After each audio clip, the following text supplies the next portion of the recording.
It's Christmas night on a Thursday night, and you know what that means. A special edition of AEW Christmas Collision is alive here tonight with us at the Memo Studios as it's do or die in the Gold League, and we see who joins Konosuke Kazuchika in the Blue League as our semifinals will be set up for tonight's action here as we bring you in once again to AEW Christmas Collision. Hello, everybody. Merry Christmas to you all this fine eve. The Seminole Foster with Walter Cruz, Mr. Reliable, the American Wrestling JJ Williams here once again, bringing you continued coverage of the Continental Classic all the way through and to World's End. Thank you for tuning in, whether live or on demand. Please like, subscribe, comment, and tell a friend. You want to take to the conversation, super chat, as simple as that. Again, tonight it is do or die for everyone in the Gold League. Konosuke Kazuchika has claimed his spot in the semifinals no matter what. Whether he's top seed or second seed comes down to what Claudio, Castagnoli, and the others do, since Konosuke Takeshita has the tiebreaker over Máscara, Dorada, and Roderick Strong. As we head right inside the Hammerstein Ballroom in New York City. Of course, you can watch them with us on TNT or HBO Max. Hope that you all have had the most wonderful of holidays. You and your family got all the gifts you could get.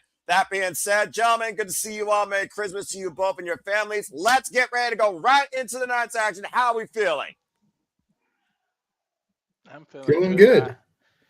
I'm stuffed is what I'm feeling. Well, buckle up because we got 2.5 hours tonight of professional wrestling action. Aubrey Everett's in the ring, and we're kicking things off with the protostar Kyle Fletcher and Jungle Jack Perry. Let's get right into the action. 7 matches tonight, 6 matches for the Continental Classic. Everybody's having their final match tonight. As you mentioned, 6-way tie in the Gold League. Going to be a very interesting evening, to say the very least. And to your point, the protostar Kyle Fletcher, who won his block last year ahead of the semifinals. Again, it is do or die for everyone in the Gold League as we have a 6-way tie at 6. Kyle Fletcher's final match tonight will be against Jungle Jack Perry. This is the first time ever one-on-one encounter as Jack Perry has rebounded from a 0-2 deficit on a 2-0 winning streak. If Jungle Jack Perry beats Kyle Fletcher will be eliminated, and Jack Perry will have to see how everyone else does as he is on life support still, but keeps his hopes alive like everyone else in the Gold League. Jack Perry on a 2-match winning streak, Kyle Fletcher on a 2-match losing streak. Exactly. Roderick Strong is the only one that can play spoiler to anybody today, to be honest. And to your point, again, tonight will be a combination of both Gold League and Blue League action. Again, folks, this is the Continental Classic. This is a pure singles action tournament. No seconds allowed at ringside. 20-minute timer, 3 points for a win, 1 point for a draw. Everyone is banned from ringside. If anyone gets involved, they are fired from AEW. As everyone waves their arms, of course, to another melody of the holidays in Tarzan Boy as Jungle Jack Perry keeps his hope alive after beating the Boston Pac last night and giving us this unbelievable, one-of-a-kind 6-way tie. And I still blame the tie you, that JJ. I predicted, mind you. Yeah, I blame you, by the way, for putting this in existence. As again, folks, there you see the leaderboard. It is a dead heat. Tiebreakers are going to be critical here tonight for anybody that wins in the Gold League. Pretty much you lose, you might as well kiss yourselves goodbye. Again, Jack Perry, of course, as we talked about, beating both Speedball Mike Bailey and the Bastard Pac on his way here to his pre-ultimate chance to make it to the semifinals. And, of course, the semifinals will be top seed of the gold, face runner-up of the blue, top seed of the blue, face runner-up of the gold. And that will culminate in our finals, all at World's End. Bell rings, and our final night of round-robin Continental Classic action officially begins. Win or lose this match, Kyle Fletcher is a winner because he gets to go home to Sky Blue. They hear AEW chants running out loud and proud from the Hammerstein Ballroom capacity crowd on hand. Again, thank you all for tuning in. You can be part of the conversation using hashtag AEW Collision, a special 2.5-hour Christmas collision tonight. Our final stop before World's End this Saturday night, the final pay-per-view of the calendar year 2026. Continental Tires will kick things off here. When you think about it, Perry has nothing to lose because he wasn't even supposed to be. And to your point, Walter, he has everything to gain, and that could make him very dangerous here. As you see the standings again at the bottom of your screen, again, the Gold League, though, it doesn't become more obvious. Kazuchika Okada, reigning defending Continental Classic champion, 6 points. Kyle Fletcher handing Okada his first loss and getting his first win, also stands at 6 points. Speedball Mike Bailey, Jungle Jack Perry, the Bastard Pac, and Kevin Knight, of course, Jet Speed, Kevin Knight, Speedball Mike Bailey, all at 6 points as well. And Speedball Mike Bailey will be the final match of Kazuchika Okada's run. Shorter block as Jack Perry's pushed down. And of course, I talked about in the blue league, Konosuke Takeshita is a lock no matter what at 10 points because he has the tiebreaker over both Máscara Dorada win or lose tonight, as well as win over Roderick Strong after Claudio Castagnoli went to a draw. Both right now getting a little bit of a stare down here. We consider again how it is for the whole league. There is no second chance if you lose. And that has to be on everyone's mind tonight. Jack Perry and Kyle Fletcher starting off slow here, looking for the single leg drop. And I do wonder here, what is going to be Jack Perry's strategy? Because I got to consider, JJ, Jack Perry is going to try and protect that ankle. You see Kyle Fletcher immediately going after that left ankle. That's already been exploited by Pac and Speedball Mike Bailey ever since he's been in the Continental Classic. You got to figure, as much as Jack Perry wants the dub here, it would probably behoove him to just eat the L because Kyle Fletcher is going to zone in on it. He's going to target it. He's going to work it. And then if Perry wins, he still has to wrestle potentially 2 matches at World's End. And Kyle Fletcher, like a shark that smells blood in the water, seeking his prey immediately on the attack on that left ankle, zoning in on his target. And to your point, Kyle Fletcher, if nothing else is driving him, it's the fact that he wants to make it this time to the finals. Last year, he made it to the semifinals and lost to Will Ospreay. As you see him right now, exploiting the entire ring to his advantage, hyperextending that ankle across the bottom rope up to, of course, the referee's 5 count. Now, again, folks, go ahead, Walter. Is there added pressure for Fletcher because he doesn't want to be the first person in the Condas family to get eliminated? Oof. Well, to your point, Don Callis has 3 dogs in this fight in the Continental Classic. Kyle Fletcher, Konosuke Takeshita, and of course, reigning and defending Continental Classic champion Kazuchika Okada. But it was Kyle Fletcher that says, I'm going to prove a point against you, both my so-called friends, because I'm entering the Continental Classic. Not to mention, he's coming off losing his TNC championship at Full Gear. Single leg crab apply to Jack Perry as Jack Perry immediately finds saving grace for the ropes for the time being. And thank you, by the way, to Alicia, Lone Star Friend, Bullet Man, and everyone else that are tuning in with us right now. Again, I hope that you've had the most wonderful, humble, and joyous of Christmases with your families and friends. Fletcher took full advantage of that 5 count at the ropes, by the way. It's interesting seeing Kyle Fletcher go for a submission because Kyle Fletcher is more so not a person of technique, as we've seen him finish opponents with that Protostar Brainbuster. Again, an ankle lock applied here. Vicious ankle lock, twisting and torquing the ankle. Jungle Jet Perry stomping away at the Achilles. Yeah, he's more of a pure brawler than a technician. Of course, Jack Perry loves that running forward knee strap, but we've also seen Jack Perry pick up his last 2 wins via a small package roll-up. Just because Fletcher is notably more of a brawler and not as much of a technician doesn't mean he's not going to go submission style when you got a weak limb like that. And JJ, to your point, adaptation is key in the Continental Classic. This round-robin marathon of endurance. What's smart about it is, if you think about it, JJ, if you're scouting for Fletcher, you don't scout for submissions. If he starts pulling that out of nowhere, now that you surprise someone, then you can get a surprise victory. Jack Perry taking Kyle Fletcher over on the outside with the Tijeras, hobbling, but somehow standing on both his legs on the apron. Aubrey Everett's calling both men to get back in the ring. Again, folks, 20-minute timer is in play. A draw will allow both these men to advance at 7 points and keep both their hopes alive as Jack Perry planted on the apron with a power bomb. You got to think about how much time everybody takes in preparation of their opponent. And if you to defend brawling and he starts popping out with submissions, then he can shock you very easy. Well, talk about shock to Jack Perry's body. Look at the replay here. The same move that has injured Adam Cole, as we know, and Daniel Garcia for a point. Apron bomb to the spine, and that's got to be ringing through the body of Jungle Jack Perry. Kyle Fletcher now in full control of his opponent, bringing him back inside the ring. And of course, testament to Jack Perry, as we talked about before, he was not an original participant. He, of course, earned the opportunity to compete where we left off with Darby Allin. And has made the most of it. And Jack Perry biting the pectoral, forcing his way out, as much as Savage can. We've seen him do that against all his opponents at one point. Now trying to chop down Kyle Fletcher, who hoists Jack Perry up. Oh, man. And you kind of got to wonder, if Perry had been in this from the jump, would he have 9 points? He came in here at a 3-point disadvantage because Darby had already lost a match. Could Perry have won that match? Yeah, we'll never know. But again, JJ, everybody easily here could have just gotten 3 extra points. They could have not had to fight an extra opponent. Jack Perry was granted this opportunity. And again, he's made the most of it. You talked about the tail of the tape yourself. 0-2 to 2-0, and it is do or die for both.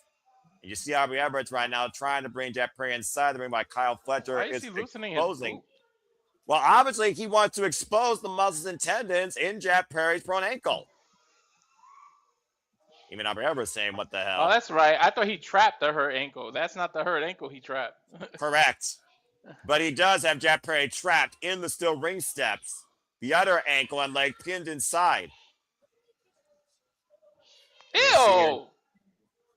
Well, I mean, that's not sanitary. Oh, but that stomp to the bare bone is damn sure going to be affecting the steel ring steps. Well, with what he did with other people's blood and everything and putting stuff in, a sock is the least of the Fletcher's worried. A sick bastard might have to be 9-9 to advance to World's End. Will it happen? Stay tuned. Wrestling Clive Picture in Picture if you're on Sling with Us or HBO Max. Full commercial. Fuck television. Again, Jack Perry's bone exposed. A stomp literally on the bare foot. I could literally fracture his ankle. You see Doc Simpson right now checking him. And theoretically, if Jack Perry can't continue, Kyle Fletcher could win here and get 3 points via forfeit. Referee stoppage. Of course, we talked about still to come tonight. This is our final Continental Classic round robin tournament match. Konosuke and Takeshita will take on Máscara, Dorada. Claudio Castagnoli will take on Roderick Strong, ROH represent. All Roderick Strong can do at this point is play spoiler. Remember, it was last year's Continental Classic, the final match that eliminated Claudio Castagnoli from the entire tournament. The Bastard Pac will take on Kevin Knight, who looks jet to fly after shocking the world, being the Rainmaker, Kazuchika Okada, as again, the Gold League is do or die. And outside Continental Classic action, we have the Babes of Wrath in tag team action, taking on Hyan and Maya World. Babes of Wrath. Babes of Wrath. And our main event tonight will culminate in a renewed rivalry as Fred Screen Jordan's Cassidy goes 1-on-1 against the inaugural Continental Classic finalist, Jon Moxley of the Death Riders. And of course, Speedball Mike Bay will take on reigning and defending Continental Classic champion and AEW Unified champion, Rainmaker Kazuchika Okada for the second time ever in singles action, a rematch from Double or Nothing.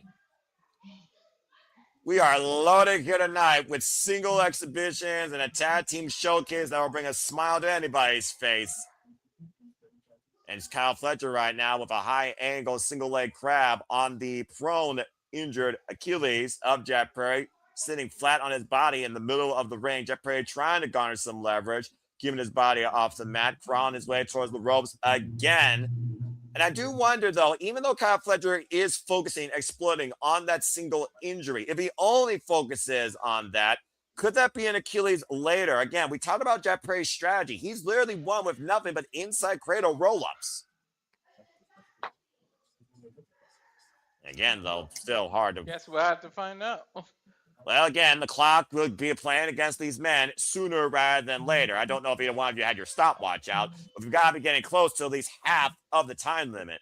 Again, folks, Konosuke Takeshita is a lock no matter what. He will either be top seed or second seed, thanks to the fact he has 10 points and the tiebreaker over Roderick Strong, whether or not Máscara Dorada beats him. Gold League, though, it is literally do or die. Too many possibilities with tiebreakers, draws, etc. We may not even get a singles match at World's End in the freaking semifinals for the Gold League. They might do blue on blue if we have a unique three-way situation. To JJ's point, because again, There is no 0 hour of wrestling this Saturday. It is a pure pre-show as we're back here at AEW Christmas Collision for the Gold League. We didn't have any time limit draws, did we? We've had one time limit draw the entire one, tournament, yeah. while other matches were close to 30 seconds to a draw. And the only time limit draw, drop kick, was Konosuke Takeshita and Claudio Castagnoli, the reigning defending CMLL Men's World Champion and the current IWGP World Heavyweight Champion. A heck of an effort, though. A lot of heart being shown here by Jungle Jack Perry since his return to a good moral code back at AEW All Out, reuniting with his dinosaur. But again, that drop kick, how much damage did it do with Jack Perry there? Especially now that he's kicking literally with his bare foot. You see the way that he's not even holding down a vertical base with that bare foot right now, guys. Irish whip. Ooh, that was not a smart move. Landed awkwardly still on that ankle. Rebound lariat wipe out Kyle Fletcher. The former TNT champion, might I add. 2 former TNT champions, might I add.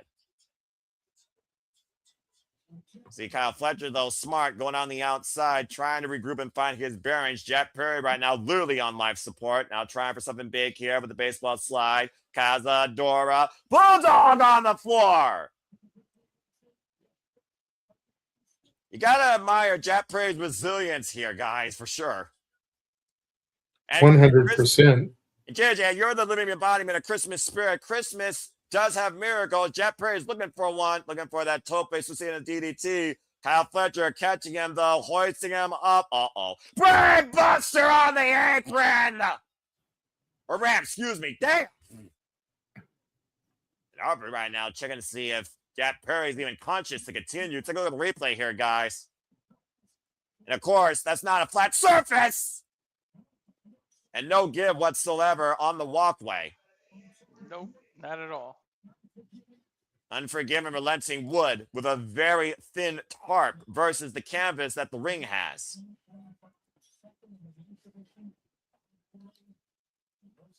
And of course, Kyle Fletcher has one of the strongest win-loss records this year, only behind Takeshita. Oh, that might be it. Mitsunoku driver to advance up on the block and at 2.5.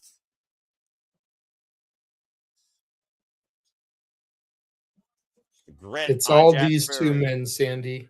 That's why we're here. These 2 men above me.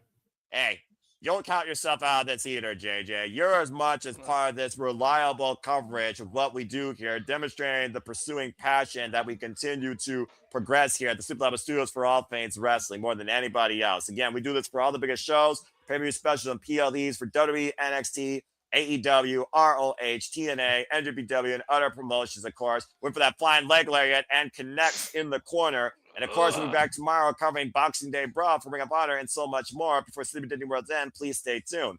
And now Kyle Fletcher looking for something huge out of the corner here. Possibly that Protostar Brainbuster top turnbuckle. Jack Perry trying to fight back. Again, we see Kyle Fletcher win a lot of matches with that move, especially out of the corner. What the hell is Jack Perry looking for here? And it's something like power bomb up and over goes Kyle Fletcher. Desperation move by Jungle Jack, but he can't capitalize. And both men down right now.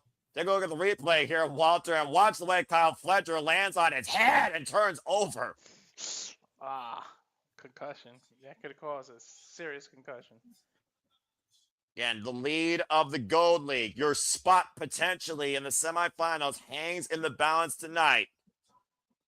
And Jack Perry determined, looking for that knee strike. Kyle Fletcher catching him on the run. And again, a stomp to the exposed ankle and immediately back to the single leg crab.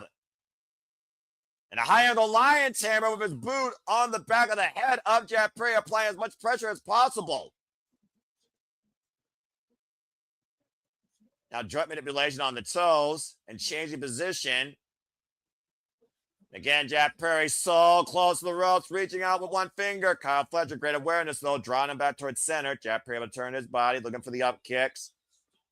And now stomping on the chest, trying to literally stop the heart of Jack Perry.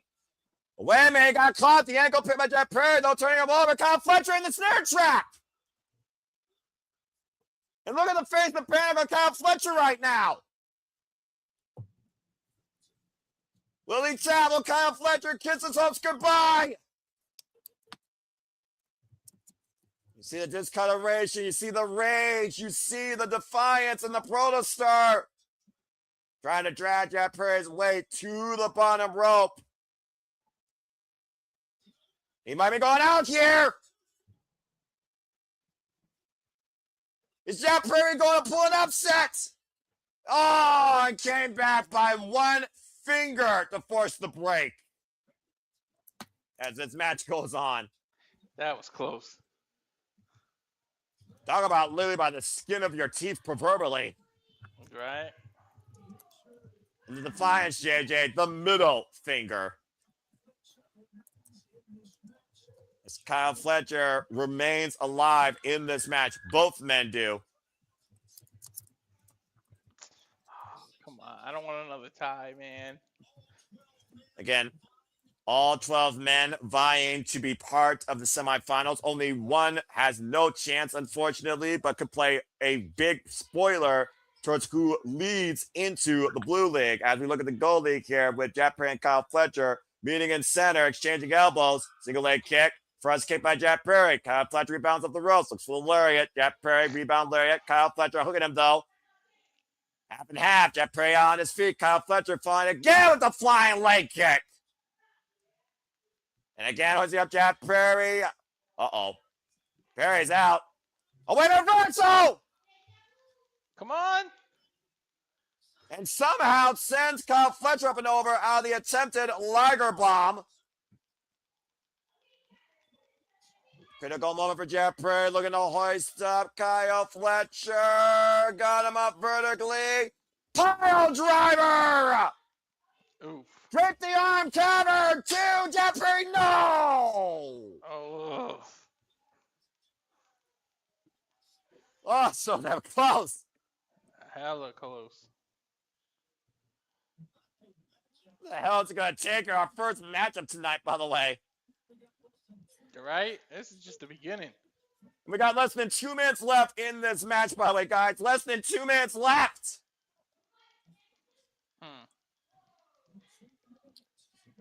Jack Perry, once again, channeling Kyle Fletcher for that knee. With the reversal of the rope. For this the same way Kazuchika Okada, too. Jack Perry able to escape. A swing and a miss. Cazadora, rope for by Jack Perry. Shoulders down. Kyle Fletcher escapes. The match keeps going on. Jack Perry rebound. Live a one down by Kyle on the run-in. And now Kyle hoisting up Perry on the top turnbuckle. Looking for, again, that Protostar Brainbuster. As a headbutt, though, by Jack Perry sends Kyle up and over, down to the middle. Less than 90 seconds to go. Jack Perry once again to the top rope. Kyle Fletcher with a precision kick to that ankle. Right on the ankle. 60 seconds. 60 seconds remaining. Another flying kick connects in the corner. Kyle Fletcher holds up Jack Perry. Brainbuster! Cover! 2, and the Protostar takes the lead. Yeah, that was a good match. That's just the opening, y'all. Well, congratulations to Kyle Fletcher, who remains very much alive, taking the first win tonight in the Gold League and heading up to 9. Why, Jungle Jack Perry, you might as well kiss him out of this tournament. Goodbye. Still to come tonight, Kevin Nine in pocket, Speedball my feeling, Kazuchika Okada. And remember, Kyle Fletcher has the tiebreaker over Kazuchika Okada. Speedball my belly has the tiebreaker over Kyle Fletcher. So it's going to be very critical to see what happens during that match.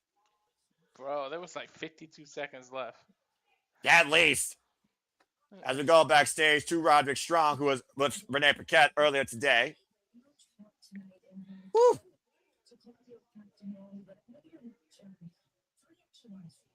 Wait, someone wanted to speak with him.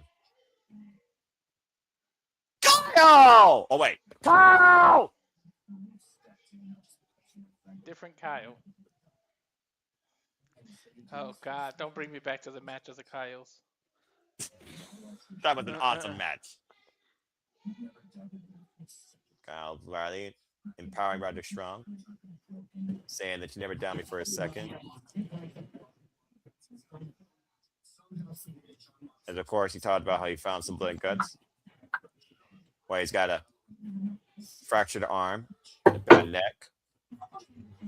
There's Roderick Strong pushed Kyle Riley to be the wrestler yesterday.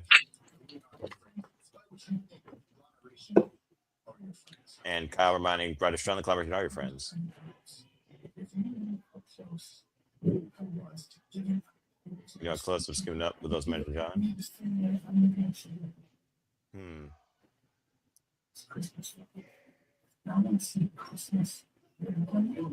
Say a Christmas miracle. I mean, again, we could talk about Clark Snow and Roderick Strong since we're going all the way back to Ring of Honor. It's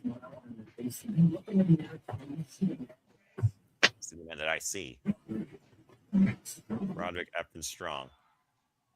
Well, if that's not pep talk, I don't know what is. Coming up next, the Alpha Konosuke Takeshita takes on Máscara Dorada when we come back to Christmas Collision as we go to full commercial break. Fuck television. We see Máscara already get miracle wins that we ain't think he was going to get. So, and again, last year it was a luchador that was Claudio Castagnoli's undoing in Commander. Máscara Dorada could play spoiler to Konosuke, being the front runner. Again, Konosuke is a lock no matter what because he has tiebreakers. But will he be top seed or second seed? If Máscara Dorada beats Konosuke Takeshita, that gives Claudio Castagnoli and others a very realistic chance. It's going to be crazy. It's going to be a crazy night. I'm glad to see everybody tuning in that are in it for the long haul of us tonight here at Christmas Collision. Again, we just had our first match as Kyle Fletcher now ascends to 9 points, JJ. But again, JJ, there was less than a minute left. Woof. Yeah, we've had a few different close calls here in the C2 tournament. Yeah. I expect at least one more tonight. So why don't we go ahead and look at the JJ premonition machine, shall we? So JJ, let's talk more about the Gold League. As we know, Kyle Fletcher now has 9. Jeff Perry's on life support are virtually eliminated. You got the Bastard Pop versus Kevin Knight. Kevin Knight, who gave us a shocker being Kazuchika Okada, while the Bastard Pop lost to Okada. Out of Kevin Knight versus Pop, who's your winner out of that match? I got to go with the Bastard. Do tell. I don't want to sound like a broken record, but I feel like the Bastard is just the superior competitor in this. Now, I've been made a fool of a couple times between the C2. Yes. I've been made to eat crow. Yes. I very easily could end up eating crow here one more time. Yes. But I feel like the Bastard has to be the lock here. And then we get the possibility of having the Bastard versus Claudio or the Bastard versus Mox for the semifinals.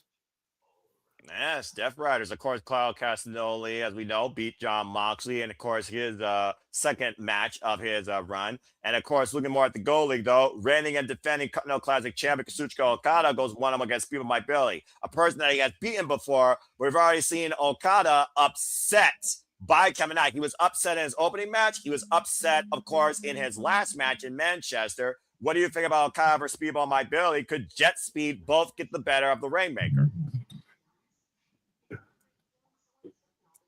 Again, I think it's got to go to Okada here. You know, insert speech from Pac Kevin Knight to Okada Bailey. I feel like this has to be Okada, especially if we're going to get Okada to Takeshita. You know, that's still the match that I know I'm picking for the finals. I know Walter is picking for the finals. Of course, y'all. And I know there's a lot of people out there that are picking it for the finals. So in order to get there, Okada's got to get the dub. And of course, to get there, we got to see what momentum the Alpha Konosuke Takeshita has in return to Continental Classic action. As now, I'll let you give your thoughts towards this match. Again, Konosuke Takeshita, the only blemish of his run, of course, was a draw to Claudio Castagnoli. He has not lost a match at all as he goes in the leader of the entire field at 10 points. Of course, reigning defending IWGP World Champion, where next week, January 4th, from the Tokyo Dome at WrestleKingdom 20, he will defend that title grab to the Global Heavyweight Champion against Gene Blast, Yoda Tsuji in the semi-main event. But Máscara Dorada has been surprising us all since AEW All Out, Walter. And Máscara Dorada is very much still in the thick of this. If he goes to 9 points, he will take second place at this point tonight and will have wins over both Claudio Castagnoli and Konosuke Takeshita. So I'm going to put this one to Walter. Walter, what do you think about this match? I think it's but the fact that Takeshita is pretty much a lock regardless, I think I kind of want to see Máscara beat him because I want to see the chaos again that it causes. And of I course, think Máscara already beat Moxley, who's let's face it, no disrespect to Máscara, is already kind of leagues ahead of him. Now he's fighting another man who's leagues ahead of him in Takeshita. He played spoiler once. Why can't he do it again? And of course, JJ, Máscara Dorada is currently a CMLL welterweight and CMLL World Trios champion, and he's already beaten the CMLL Men's World Champion. If he beats the IWGP World Heavyweight Champion, I could see him really challenging it ahead of the Fantastica Mania tour. And on the flip side of that, if Takeshita gets the dub, he could be in line for a welterweight championship shot. The bell rings. We are underway. And of course, Konosuke Takeshita has been involved in Mexico in CMLL, defending titles, of course, when he was never openweight champion. Continental tie up here in the early going. As of course, we've seen matches with Konosuke Takeshita also go very close to the draw, including his match just last night against freshly squeezed Orange Cassidy. Again, the technique of Orange Cassidy, highly freaking underrated. Woo. And of course, another match of speed versus power here in play. Máscara Dorada, who Walter has dug, can pull an arm drag out of anywhere. And basically is right at this point. That's senor arm drag. I think he found Jericho's list and saw how many times arm drag was written on it. Arm drag. I mean, that's a fair analysis. Speaking of Jericho's list, Dattila and I did a watch along last night for a Power Rangers Christmas episode. Nice. And one of the kids that sat on Santa's lap pulled out one of those huge lists of things they want. And I was like, look, it's the list of Jericho. You idiots. And she was like, no, it's his list of 1,004 holds. Or 1,004 toys. Máscara Dorada. Armbar. Arm drag, arm blank, Family Feud question, top 5 answers on the board. Name a move with arm in the title. Little show of respect there from Takeshita. Little unlike him these days with the way he's been with the Callis family. Well, the thing about the Continental Classic, as John Moxley simply put it really does bring the best out of everybody. And Konosuke Takeshita is all about proving himself to be the strongest, of course, in professional wrestling. Both of these men right now looking for the pin. Crucifix! And a 2 count by referee Brandon Martinez. And a quick exchange provides a quick pinning attempt for Máscara Dorada. Exciting and inventive offense by the luchador as Máscara Dorada, of course, shows the same level of respect to the Alpha, Konosuke Takeshita, who, of course, won the Fighting Spirit Award this year, courtesy of Tokyo Pro Sports. Oh, man, what a chop! Again, many people have dubbed Kazuchika Okada the greatest modern-day tournament wrestler, as Kazuchika Okada dubs himself the greatest modern-day professional wrestler out of Japan. And Konosuke Takeshita looks to challenge Okada for that very title, which, again, both you gents might get if we finally see Okada versus Konosuke one-on-one in the finals at World's End. And Konosuke right now is pretty much one match away from getting to those finals. Shoulder block, and going back to the Okada Takeshita thing, dude, I don't think they can wait until Revolution to do it. Really? Yeah, I feel like waiting until March is waiting too long. Like, they've got to bubble into a boil. You've got to pull the trigger on that here soon. Some people may say World's End is too soon, but then where do you pull it off? It's got to be a TV special. Well, I mean, again, JJ, we got Maximum Carnage in January, and again, Máscara Dorada with the arm drag. There it is, Walter. The side step. But I say make that a pay-per-view match, man. Like, you can do a second match in the series at Maximum Carnage, or Fight for the Fallen, or, some of those other, special. Grand Slam Australia again. Which is in February, prior to Revolution. But I also got to consider, oh, man. Collision into the barricade goes Máscara Dorada's elbow and shoulder as the Alpha continues forward. The Continental Classic here on Collision. Who takes the win here? Stay tuned as we go to Wrestling picture-in-picture. Fuck television. I also got. And then you can do the third match at Revolution to kind of close the feud out. But you've got to You got to pull the trigger on that here soon. Yeah. That's a fair analysis. Again, for those that are just now tuning in, this is the Continental Classic. These matches, as you can see, have the following rules. If anyone gets involved, they are fired from AEW. Konosuke Takeshita leads his block at 10 points. And, of course, the top 2 scorers will advance to the semifinals and the finals that both will be at World's End this Saturday. And we'll be covering it, folks. Stay tuned. As, of course, City Predicting will be tomorrow night, 10:30 p.m. Eastern Standard Time, here at the Simply Reliable Studios. I also got to consider this, JJ, to your point what you're making earlier. Konosuke Takeshita is heading into Wrestle Kingdom next week, challenging for a title and defending the IWGP Heavyweight Championship, while Kazuchika Okada is heading into Wrestle Kingdom also next week, taking on his greatest rival for the final time in Hiroshi Tanahashi's retirement match. So there is so much more on the line for both Konosuke and Okada outside AEW, which adds even more pressure, I think, to both athletes. And, I don't follow New Japan, so I don't know how often they do, like, run-in interference and, like, shenanigan finishes or whatever. But just imagine if we get match 1 here at World's End, like we all are hoping for, and then Okada makes himself shown to cost Takeshita the title. So Takeshita gets involved, allowing Tanahashi to get the victory in his final match to kind of add more fuel to their rivalry. And I bet shop. I feel there's too much integrity in New Japan, unless your House of Torture, which is the scum of the freaking earth right now with the professional wrestling business. There is way too much honor in New Japan Pro Wrestling, where it's truly about the strongest spirit. And of course, Konosuke Takeshita has this vision to unify professional wrestling underneath him, proving that he is the strongest of this sport, of this art form, of this entertainment spectacle, where he wants professional wrestling to be the biggest thing there is. He wants professional wrestling to be interesting. And Kazuchika Okada, of course, he came over to challenge himself in America to show the passion and the fight and how great Japanese professional wrestling is. And I think both men have exceeded so far in their mission statements. It's just a matter now of whose mission statement is more powerful and who is the stronger competitor because of it, which is why we want to see Okada versus Konosuke one-on-one. The man defined in DDT Pro versus the man that defined New Japan Pro Wrestling for the last damn 17 years. Yeah, New Japan doesn't do interference that often. It's a big thing if they do it. So yeah, and I think we see a different version of Okada. But I feel like Takeshita Okada could be the feud of 2026, and Wrestle Kingdom could be a way to like really kick that off. Whoa!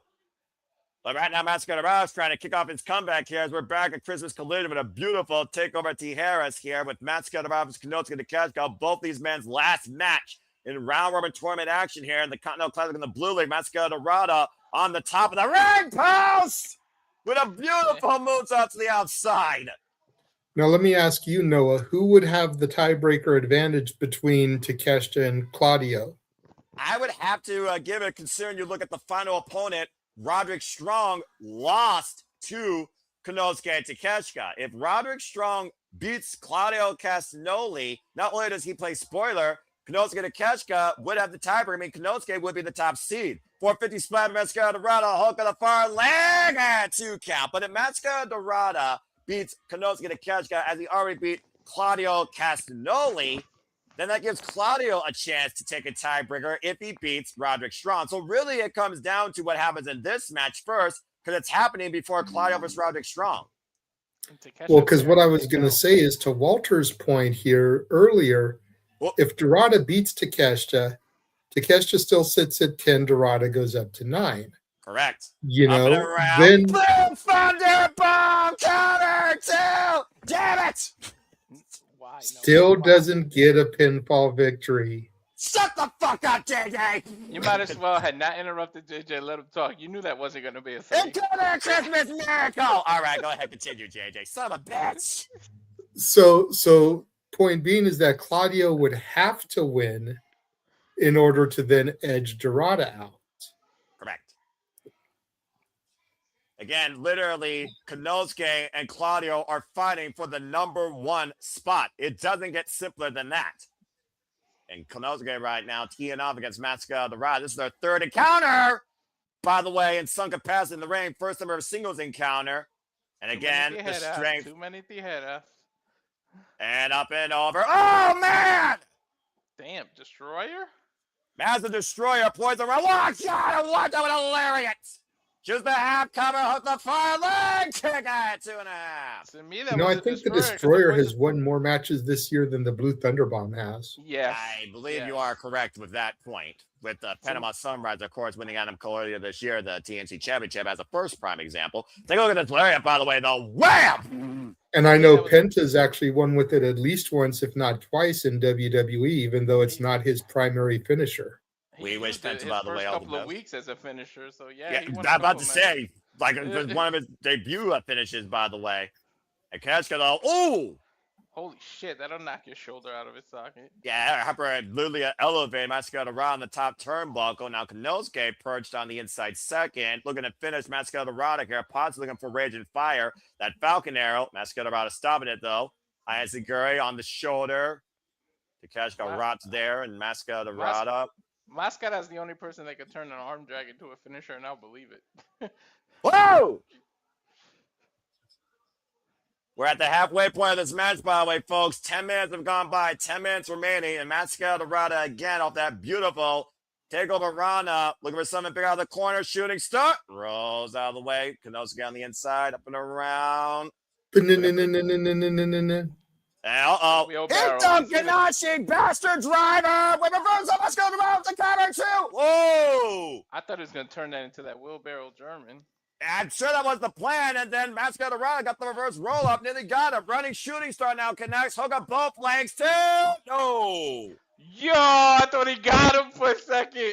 Continued forward momentum, high impact moves by Dorada, trying to get the better of the Alpha here and staying on the attack. It's a brilliant strategy. You know how embarrassing Takeshita would be if Máscara does get the win? Okada would not let him hear the end of it. I mean, again, though, Konosuke Takeshita has had a near flawless run versus the Rainmaker, who's already lost 2 of his matches. I don't think Okada has a lot right now to talk about. Yeah, I was going to say, Okada's got no place to talk. If you just look at the points, Takeshita's at 10, Okada's at 6. Okada has no room to talk. I don't care if he is the greatest tournament competitor of all time or whatever. Power drive knee of that ridiculous short-range lariat. I think the Falcon Arrow's next. And I believe you're right. Raging fire! Cover 2! Konosuke to 13! Guaranteed first place. There's your top seed, folks, of the Blue League, no matter what. Top seed of the entire tournament. Forget the Blue League. Damn near a clean sweep of the block with the exception of the one tie. Yeah, let's take a look at the updated standings, guys. The highest score someone can get now is Claudio Castagnoli at 10. So if Claudio wins, then that means everyone else is officially eliminated. At this point, you gotta consider Konosuke a favorite to take the whole damn thing. Imagine Konosuke winning both the G1 Climax and the Continental Classic in the same year. Be unprecedented. That was my prediction as soon as they announced him. That's another part of why I think we're going to get Takeshita Okada. Oh, He's going to offset the greatest tournament wrestler of our generation, prevent Okada from getting back-to-back C2 victories, take the Continental Championship, and have won the G1 and the C2 in the same year. Well, we'll find out. The IWGP Championship, all 3 accomplishments in 1 year. Yeah, and an even greater accolade, the last I checked, he was leading the votes for Male Superstar of the Year for us. That don't surprise me. I'm not sure if he won or not, but the last time I checked, he was in the lead. So all that and Male Superstar of the Year. Yeah, I mean, look at the year Konosuke Takeshita's had. Wrestle Kingdom 19, January 4th. He walked in as the freaking AEW International Champion, won the Neverweight Championship, defended both titles successfully against Tomoyoshi E. He beat Shingo Takagi and Tomoyoshi E on back-to-back nights. in the Tokyo Dome, ascended to be the longest reigning, most defense successive neverweight champion in New Japan Pro Wrestling history. Went on to win the G1 Climax tournament against Evil, thank Christ, in the end, and beat Zack Sabre Jr. for the IWGP World Heavyweight Championship while holding a schedule for freaking DDT Pro, New Japan, and AEW, while also competing at times in CMLL and Maple Leaf Pro. Now he has a chance to culminate his calendar year ahead of going into the Tokyo Dome, challenging for another IWGP Championship, the Global Championship, winning the Continental Classic, and claiming the AEW Unified Championship over possibly Kazuchika Okada. It'd be unprecedented. That'd be a hell of a resume. In 1 year. Well, as we got a moment to breathe, again, coming up next, we were talking about earlier, JJ, here's your freaking decider for the Blue League. Kyle Castagnoli versus Roderick Strong. After that prep talk by Kyle O'Reilly, if Roderick Strong beats Claudio Castagnoli, he will stay at 7 and leave Orange Cassidy and Jon Moxley both alive. If Claudio Castagnoli wins, it's game over for the rest of the Blue League. Everybody in the Blue League's hoping for a loss here. Exactly. And it will be Roderick Strong's first win, to JJ's point, as he's been goose-egg the entire run. And I am Mr. Christmas here. You are. I'm a believer in Christmas miracles. So it's Kyle O'Reilly. I wanted so bad Roddy to get a dub last night, and he didn't do it. Getting close. I believe that Roddy can do it tonight. So you really think that Roderick Strong will upset the former Ring of Honor World Champion and current SmackDown Men's World Champion tonight? You think Roderick Strong can beat Claudio Castagnoli? I know he can.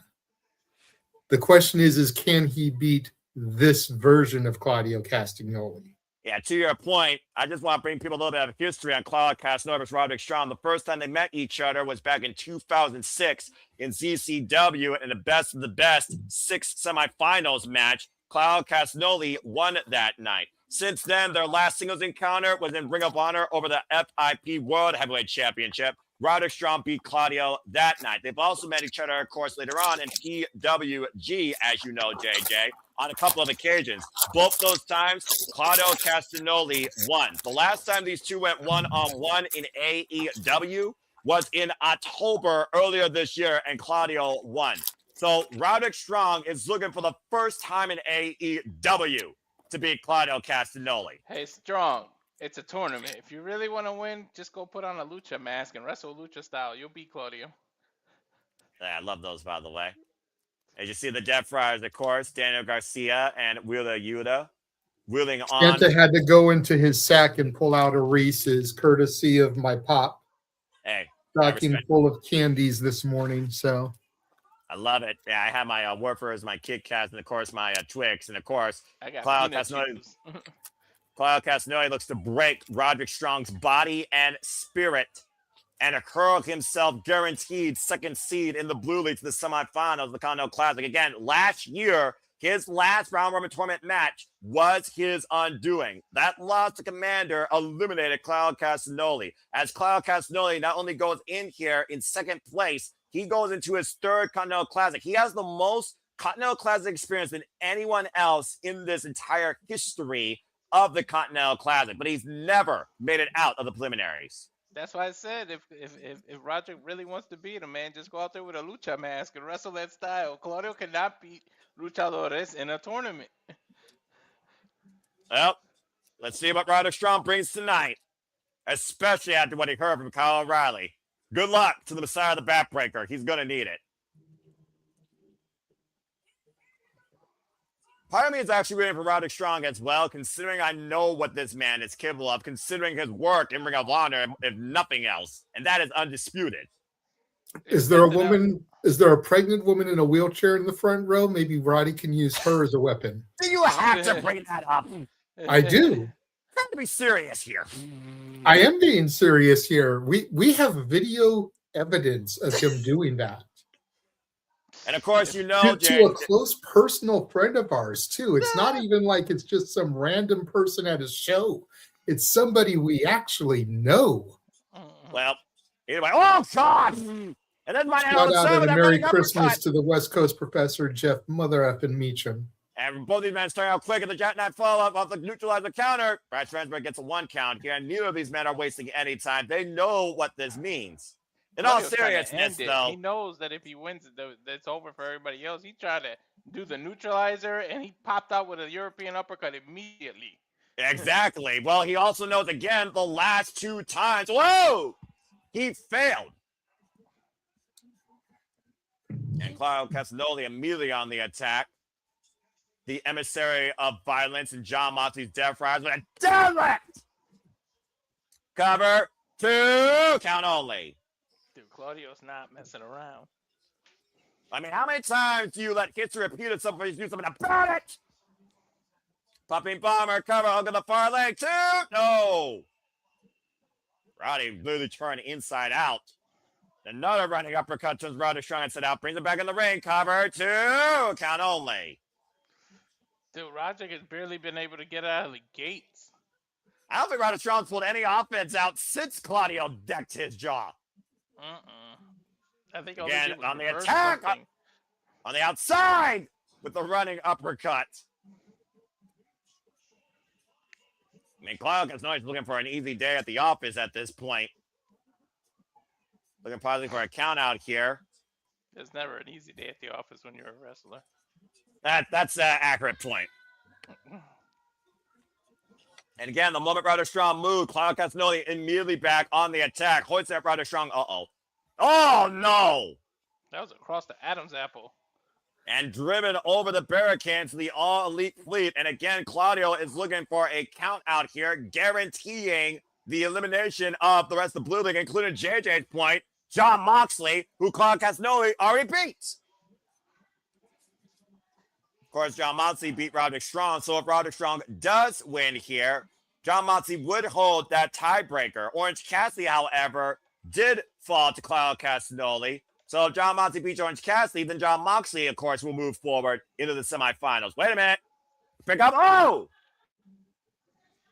Big liquid slam by Roderick Strong, trying to mount a comeback. And get his Come on, Roddy, you can do it. And get his first 3 points that JJ has been praying for this holiday season. I believe in Mr. Strong. And Roderick Strong has had a very rough second half of this year if you looked at, of course, his track record. Not only mentally, physically, but, of course, in the ring. Running uppercuts by Claudio Castagnoli to Roderick Strong, respective corners. And Roderick Strong gets the boot up, finally creating separation. Insecurity rocks the CML Men's World Champion, former Ring of Honor World Champion. Pop up. Oh, nice knee strike counter the uppercut. Jumping knee strike. Claudio staggered, though. Finally falls towards the rope. Still on his feet. Lightning fast strikes by Roderick Strong. Jumping, exposed knee strike. Claudio down. Cover 2. No. He did it! He did it! Sudden flash knee strike. Roderick Strong has allowed the Blue League to stay alive. Uh-oh. And earned his first 3 points. Yo, that's nuts. The confidence of Claudio Castagnoli and the fast, furious nature of his attack to go for the win cost him. The moment Roderick Strong found a chance, Roderick Strong capitalized, but now he's going to pay for it. He barely got offense in either. Yeah, it was an exposed knee strike to the jaw that literally KO'd Claudio. Wait a minute, comes my Briscoe! TNT champion with a 2x4 and again, remember what Kyle Riley says, you do have friends in the conglomeration. Yeah, but Roddy has refused to conglomerate. Could this finally be what brings him in full tilt to the conglomeration? Are you trying to say that his heart grew 3 times its size this day? Hey, if it worked for the Grinch. Again, Marina Shafir, though. If Jack Frost could be melted with a warm hug. Oh! Well, speaking of melting somebody, here comes Timeless Tony Storm, and I think she just brained Marina Shafir with those beads. Those pearls, excuse me. It's a pearl necklace. Well, man. Marina Shafir furious about that after being KO'd with a stiff kick. And, of course, her forever lover incapacitated by mother's milk. Shaking the hand on my She's fighting tomorrow on the Boxing Day Brawl. And Mark Briscoe, though. Wait a minute. Is Tony Storm going to conglomerate? No. Don't put that out there in the ether. Mark Briscoe kissing the hand of That was timeless Tony. Southern gentleman. Only in AEW would you say Mark Briscoe and Thomas Tony Storm in the same sentence, and it would sound normal. That being said, Claudio Castagnoli ends at 7. He is right now in second place, but John Moxley and Orange Cassidy are both alive. But if that goes to a draw, then you've got the tie.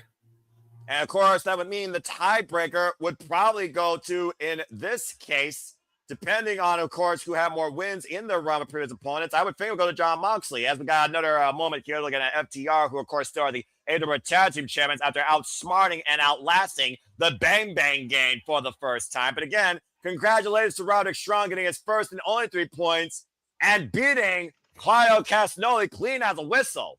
Do you believe in miracles, Noah? I mean, I've always been one to believe in certain things around this time of year. You just saw a Christmas miracle. I did. Roderick We're Strong not did even on it. 34th Street. Yeah, and Sun in Fashion, by the way, an exposed jumping knee strut to Claudio's jaw. He literally KO'd the man. But we are on 34th Street because we're in the same building that Dynamite on 34th Street was, Walter. Yeah, I'm about to say, yeah, it's sure. the Hammerstein Ballroom, dude. And it sounds like the Bang Bang Gang has challenging Small Stoke and FTR to a Chicago street fight. After Austin Gunn and Rockhard Juice Robinson were robbed. Robbed! VTR, damn it! Thanks for that annoying gnat. It's all right. It's all right. They didn't get the championship, but Big Stoke still gets no hose. Yeah, that's accurate. Mm-hmm. Can't be saying that because he's got no ho-ho-hos. He gets no hose from very area codes. Well, area codes, oh my gosh. no hose. Anyway, Chicago Street Fight this Saturday for AEW Tag Team Championships. FTR and the Bang Bang Gang are about to run it back and take it to the streets. He doesn't and get that hoes, controversy just knows. Dude, if there was ever a time to bring the Switchblade back, that is the time right there. I mean, again, we saw one miracle happen. Could we see another one happen? Speaking of miracles, is Jamie Hayter rightfully deserves her throne again? We'll find out when she goes one-on-one with the Gauzy's Cosmic Killer and the AEW Women's World Champion, Chris Statlander. Prove Pick her Noah. something, Jamie. I don't have to Pick say Noah. anything yet. No, not yet. I don't have to say You anything got yet. to pick Noah. I'm just going to say this. Jamie Hayter and Chris Statlander have a lot more similarities than people take granted for. Of course, the last two went one-on-one was in the Owen Hart Foundation tournament, and Chris Statlander fell to Jamie Hayter. We also saw Jamie Hayter drop Chris Statlander with that Hayter raid, and she didn't get back up. And Jamie Hayter thought it was nothing. Jamie Hayter, though, of course, had her fair share of injuries, lost everything, including that title. Has not been the same since she returned after losing the Owen Hart Foundation tournament and fallout, of course, with the Triangle of Madness. A lot of similar ties when it comes to both these women's journey, but Chris Statlander is the one that has reformed, evolved, and gained everything. Can Jamie Hayter do the same thing come this Saturday? We'll find out at World's End. As Continental Classic action continues here, and the jet is ready to fly, it's time for Kevin Knight versus the Bastard Pac in the Gold League.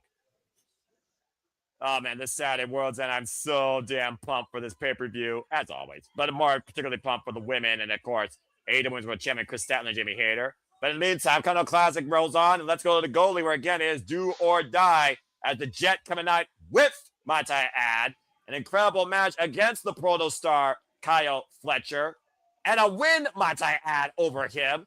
Now takes on the Bastard Pac, who, of course, beat Kyle Fletcher. As we saw Kyle Fletcher earlier tonight, go up to 9 points. And the strategy is going to come into play here when it comes to tiebreakers, to JJ's point, as we were talking about earlier. Again, the Jet Kevin Knight, who JJ wrote off most of this tournament, has been a sleeper spoiler. I mean, just 9 points there. I don't say it to be mean, but when you look at tournaments like this, you look at your obvious favorites and you look at there's guys to take pins. Yes, of course. And if you look at the names on this list, Okada, Fletcher, those are obviously your favorites. You've got a couple of dark horses in there, like the Bastard. And then you got your guys that are in there to take pins. Darby was a dark horse until he got injured. So Pac and Darby were your dark horses. Jet Speed were your pin takers, your pin eaters.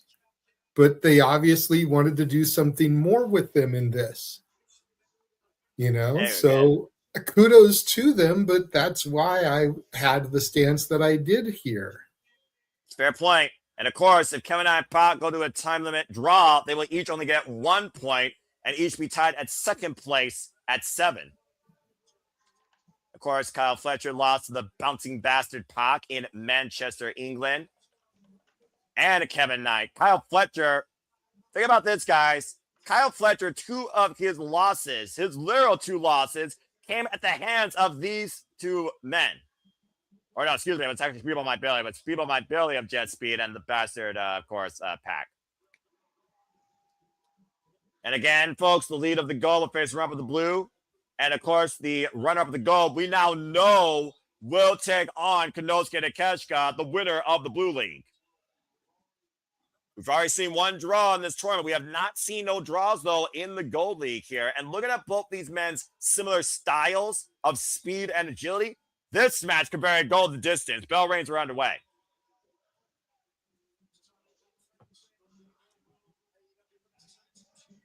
And, of course, a lot of history to be made this Saturday in the first defense of the inaugural AEW Women's World Tag Team Champion. Still to come tonight, Bands of Rap taking on Maya World and Hyan.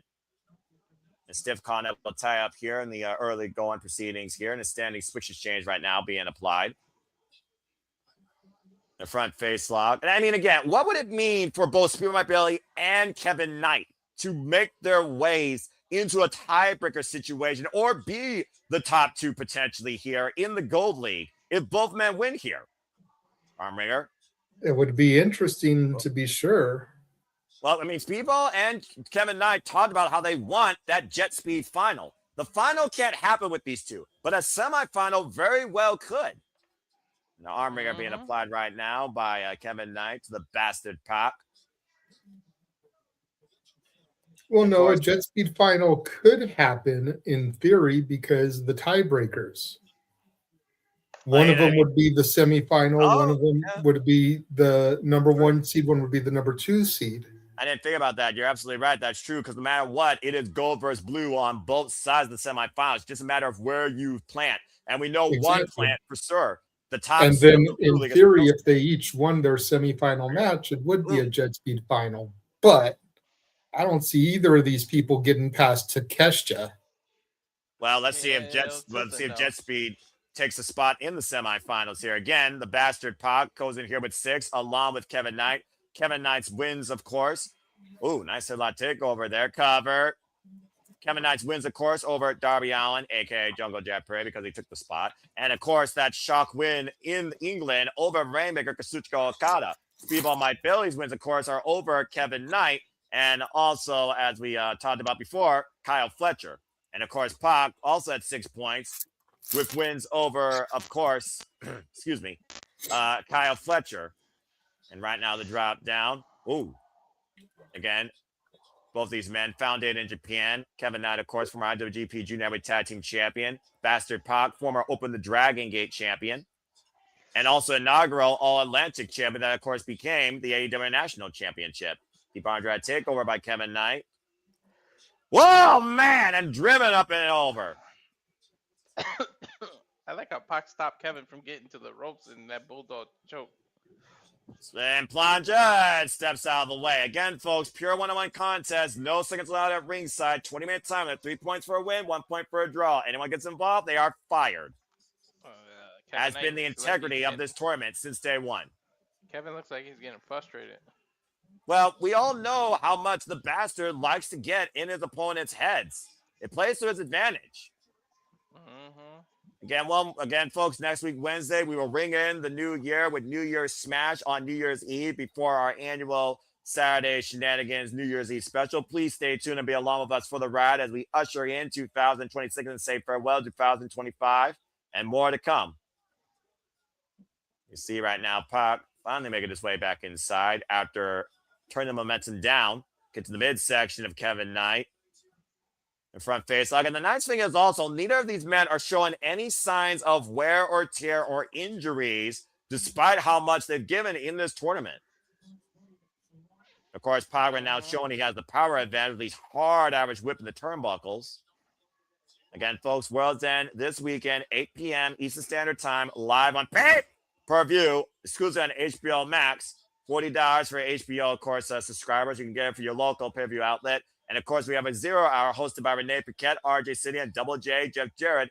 Prior to that, across all AEW social medias. There is no tailgate brawl.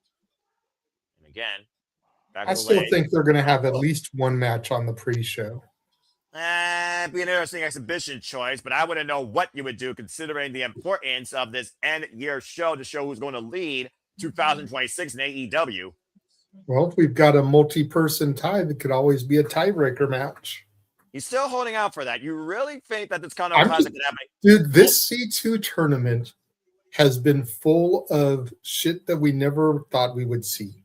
And I love it! So is it really out of the realm of possibility, Noah, that we could see a multi-man tiebreaker match? In the Gold League, after what I've seen so far, absolutely not. Especially if both these men get 1 point. Because technically that would mean that Kyle Fletcher would be the top seed, but Kevin Knight and Pac would both be in the running for second. Now, depending on what happens with Kazuchika Okada, what a jumping, standing lariat and kip up by Kevin Knight. And Speedball my Billy, that right there could be the do or die for both these two if they go to a tie. Average whip, and again thrown off. Of course, if Kazuchika Okada wins his match and these two men go to a draw, then it would have to be Kazuchika Okada and Kyle Fletcher that would advance to the semifinals because both of them would be at 9. Again, jumping up and down. The leaping ability and the power forward of Kevin Knight. Unbelievable.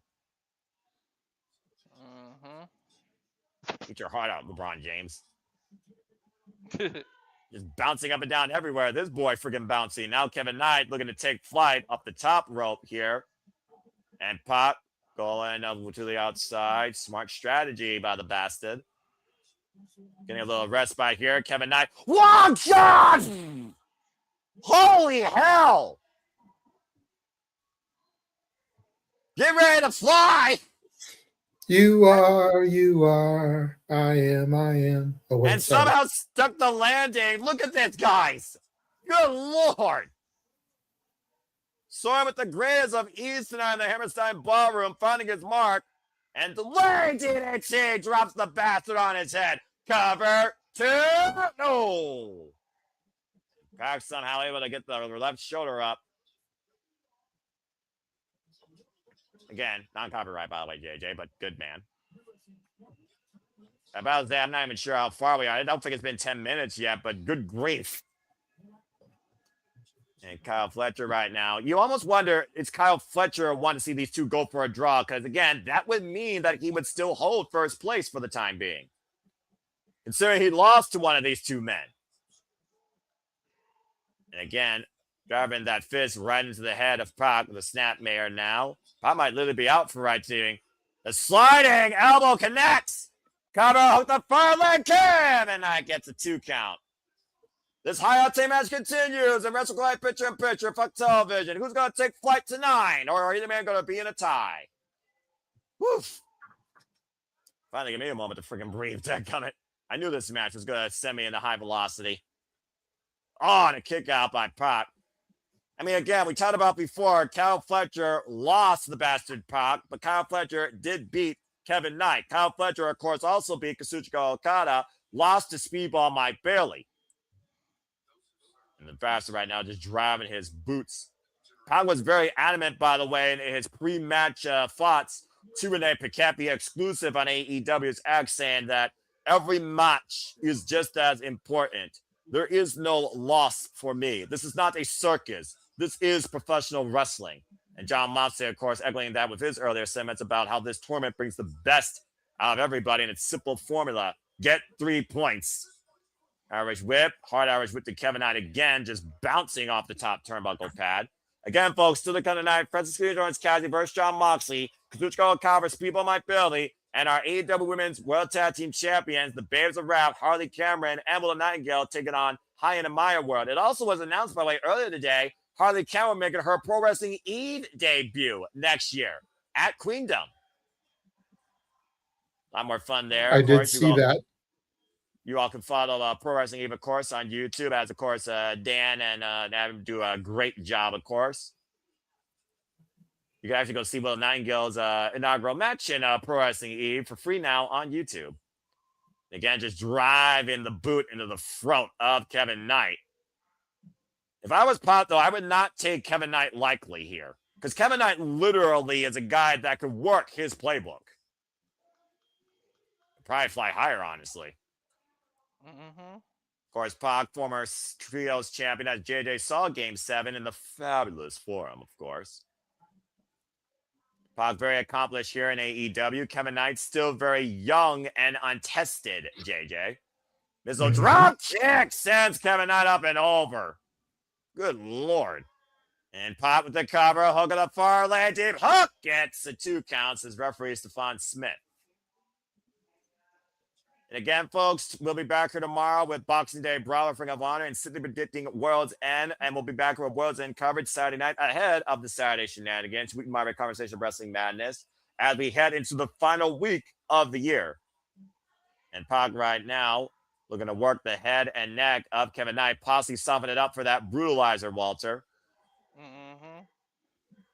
Of course, we know our World's End card so far features a fatal 4-way for the AEW Men's World Championship. MJF, Swerve Strickland, Samoa Joe, Heyman Page, Chris Statlander versus Jimmy for the AEW Women's World Championship. AEW Women's World Tag Team Champions on the line. The inaugural defense of those titles as Baszler Rap, Harley Cameron, and Nightingale defend against Mercedes, Monet, and Athena. A Chicago Street Fight for the AEW World Tag Team Championships. FTR versus the Bang Bang Gang. Rockhard Drews Robinson and Austin Gunn. And of course, our semifinals and finals for the Continental Classic, all at World's End this Saturday. Hell of a card, in my opinion. And right now, pinpoint precision off that missile drop kick, giving Pac control here to return here to a collision. Boot up again by Kevin Knight, trying to create separation. And fighting forward again with those fists. Former Intergalactic Jet Setter, of course, trained by Takeshita, world-renowned competitor of the junior heavyweight division. Surprised me that Kevin Knight doesn't try to go for a hoverboard lock at some point. Another flying clothesline, short range by Kevin Knight. The reach of Kevin Knight has definitely played to his advantage here. And again, springing out of the corner with the crossbody. Again, like, oh man! Vicious power slam by Pac. Pac now back up the second rope. Whoa! Leaping Hurricane Rana by Kevin Knight takes the bastard down. Now rolling in with a twisting elbow drop instead of a splash cover. 2 count only again. Woo.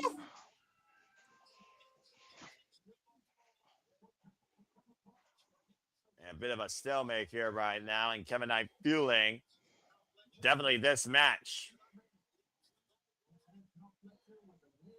And Kyle Fletcher right now, of course, sits at 9 points. Both of these men are trying to look to tie the Proto Star here.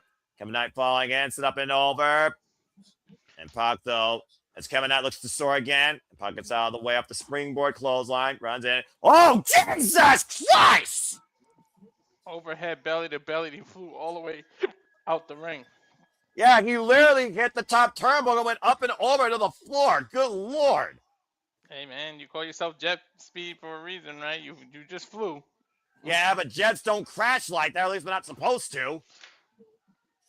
Maybe I shouldn't talk about aerial vehicles crashing in New York, actually. I probably shouldn't talk about that. Yeah. And about to say, take a look at the replay here. Good grief. High elevation propelling Kevin Knight to higher heights in an unfortunate crash landing. Yeah, if he didn't clip the turnbuckle, he probably would have flew all the way into the crowd. Oof. Again, the effort, determination, the drive, and of course, the desire of all these men to win this prestigious tournament. And of course, I want to add, Pac and Kevin Knight are in their first Continental Classic, and a hell of a performance by both. All right, now Pac with Kevin Knight up on the top rope. What the hell? Oh, God! Overhead belly-to-belly throw from the top turnbuckle. And Pac crawling his way over, hook in the near leg, back press, collar kick, 2.5 by Kevin Knight. I think Pac's getting frustrated he can't put Kevin Knight away. I feel like Pac's having issues with his own lower back after the moves that we saw. Now turning Kevin Knight over, possibly into the brutalizer. Kevin Knight, though, again, great awareness and the range, immediately finds the ropes before Pac can even cinch it in. Immediate break by Kevin Knight. And Pac right now, you talk about the frustration of the bastard, seems pretty composed with that sinister smile. Kevin Knight again, though, going after him with the elbows. Gets the midsection. And an Irish whip reversal. Pac's off of the ropes, went for the drop kick. Pac was able to scout again, hard landing on Kevin Knight's back. Uh-oh. Oh, wait a minute. Now Pac looking to pick up speed from 0 to 7,000 RPM, looking for the drop kick. Intercepting the attempted pumping bomber from Manchester, England. That's a high-speed collision. No pun intended. Are you sure about that, Mr. Pun? I was going to say, you're the guy with the puns. Tell me you didn't mean to make that. Rainbow flying lariat! And Kevin Knight right now is on the doorstep, popping him up, planting with a powerbomb cover. 2-0! And 5 minutes. In some scenes, we call that the phenomenal forearm. Yeah, right? Got 5 minutes left in this one, guys. By the way, 5 minutes left. I also want to talk about the body disposition. No legs over the shoulders. You can't say the people that win each match don't earn it because, damn, each match is going almost close to being tied. Every match is like back and forth. Every time somebody earns it, wins, they definitely have earned it in this tournament. Kevin Knight leaping off the apron again. Pac catching him, though. Vicious German suplex on the floor. And honestly, I feel that's one of the downsides of this tournament, if I'm being completely honest. Not every match needs to go 18 minutes, 19 minutes, 17 minutes. We can get a couple of matches that go 10 and under. You mean like Roderick and Claudio Castagnoli, for example. And to be fair, there has been that type of dynamic here in the Continental Classic. It just really depends on how much you've actually watched it fully, like I have. That's why I love this watched tournament. Almost every episode of this tournament this year, sir. And some of the matches, JJ, apparently you forgot your booking time clock because some of these matches haven't even hit 10 minutes. The only ones that really have gone the distance have involved Pac, Kevin Knight, Kyle Fletcher, and of course, Kazuchika Okada. And again, Konosuke breaks the count at 9.5, and no one wins on a count out here. All right, let's just call it. It's like the Blue More Thunder people Bomb. went on a count out than went on a Blue Thunder Bomb. Don't start me, JJ. Stop me when I'm telling lies, Noah. Oh, good grief. Meanwhile, leaping up to the top rope. Are you kidding me? Superplex. Superplex! Holy hell. Well, Prospect wasn't hurting before. I guarantee it's hurting now. I'm not sure who's where off that move. Just noticed the kinesio tape there on Kevin Knight, though, right under his elbow pad. And take a look at the replay here, guys, and look at the leaping ability, Shades of Shelton Benjamin by freaking Kevin Knight. Good grief. Ow. And you see how freaking popped up like a horseshoe.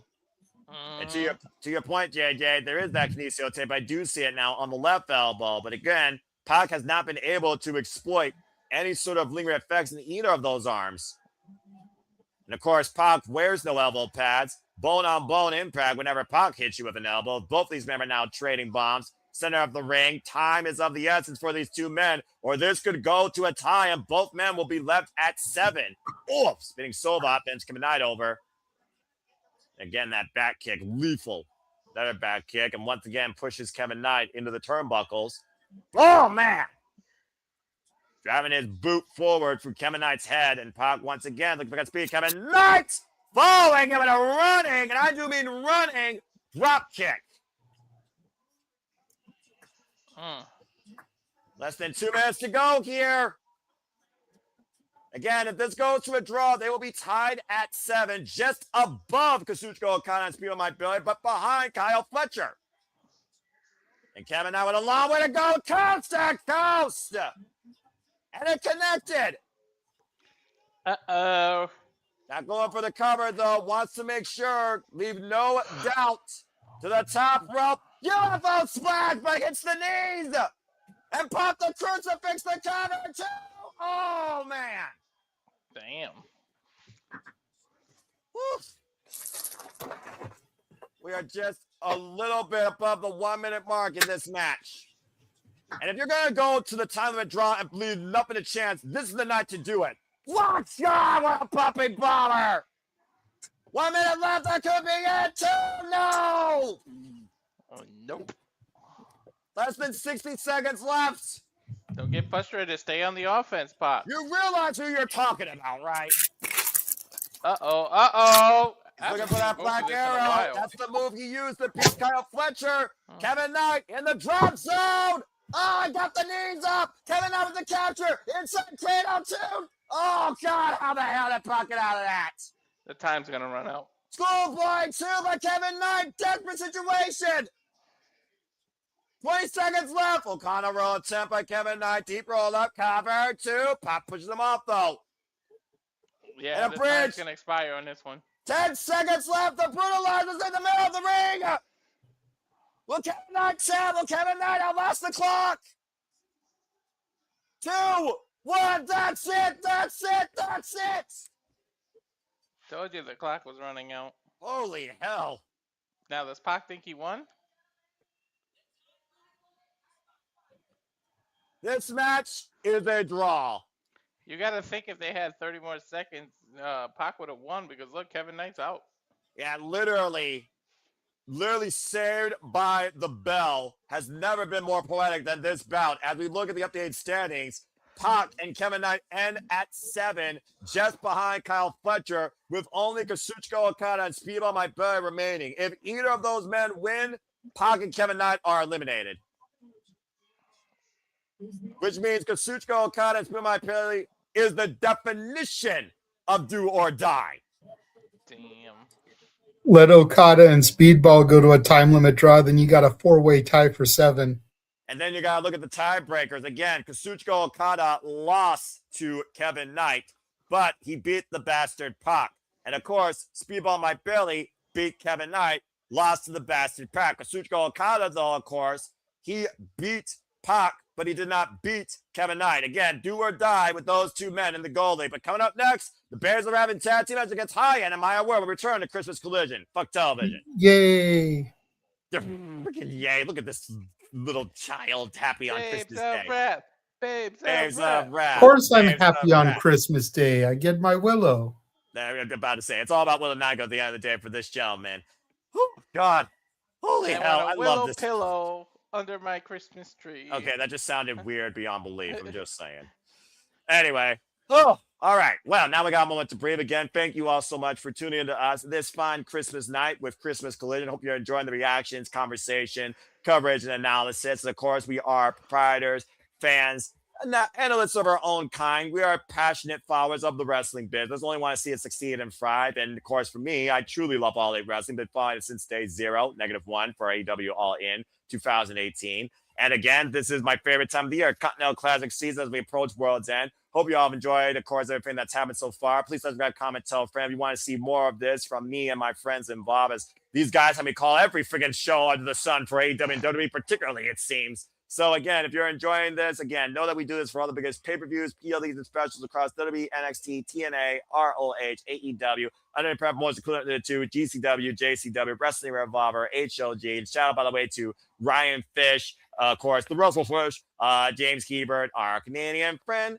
Ash, and even Nick Ferrantes, who's been involved in some of the commentary calls this year, as everyone really has stepped up and done a phenomenal job. And I just want to say, as we, of course, gather here in the conclusion of the Christmas season, thank you all for the gift of your encouragement to allow us to showcase this love for professional wrestling. Damn it, as you all continue to make it possible for the passion to persist and pursue. So again, I humbly thank all of you. Well, Walter, yeah, freaking saw it. It's a freaking 20-minute draw. Both men now are at 7. Kyle Fletcher's at 9. So literally, if Speedball Okada wins, that's our other seed going into the semifinals of the Gold League. Okada has to ruin it for everyone if he wins tonight. Well, not only that, but he has to win to save his chances of holding on to the championship. Remember, he's the defending champion. If he loses, he is officially going to lose the AEW Continental Championship, which I imagine would eliminate the AEW Unified Championship. I'm not bored, Lee. I got the itis. That good food you made is kicking my ass right now. I mean, to be fair, I've had food 3 times today. I've had dessert 2 times today. I've had family over twice today. I played Jackbox games. I've been going nonstop since 7 a.m. this morning with an hour nap prior to this. Simple as that. I got the itis like a motherfucker with her food. A good food would do that. And of course, great wrestling will also do that because you all know when it comes to me how much I run on autopilot. But as soon as the show's over, but anyway, well, again, JJ, your premonition could still come to fruition. So let's go ahead and put it on the spot. Time for JJ's prediction. JJ, call it now. Kazuchika, Okada, Speedball, Mike Bailey. Do either man win, or do you get some crazy ass 4-way draw?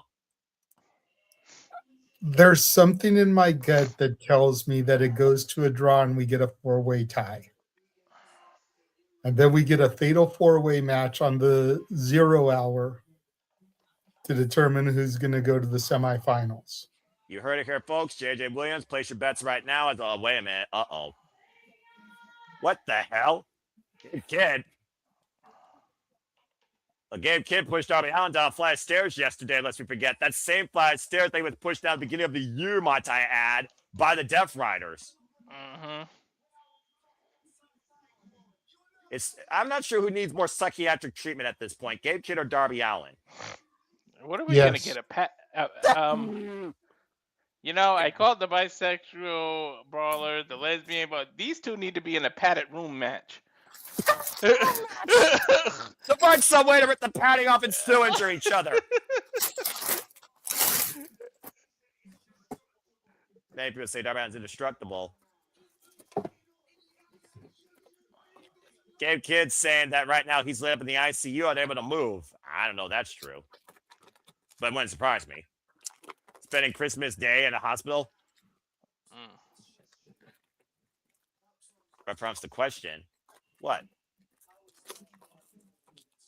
Oh, that's right. Gabe Kidd challenged him to a match. Oh, dear God. That's right. Gabe Kidd challenged Darby Allin to a match at World's End. You literally took your own match off. You realize the lights went out, right? Wait a minute. It's Sting! No, I'm kidding. No, it's Darby! But you might as well call him this era Sting after Sting gave him that baseball bat. This freaking living cadaver will not stay down! This dude.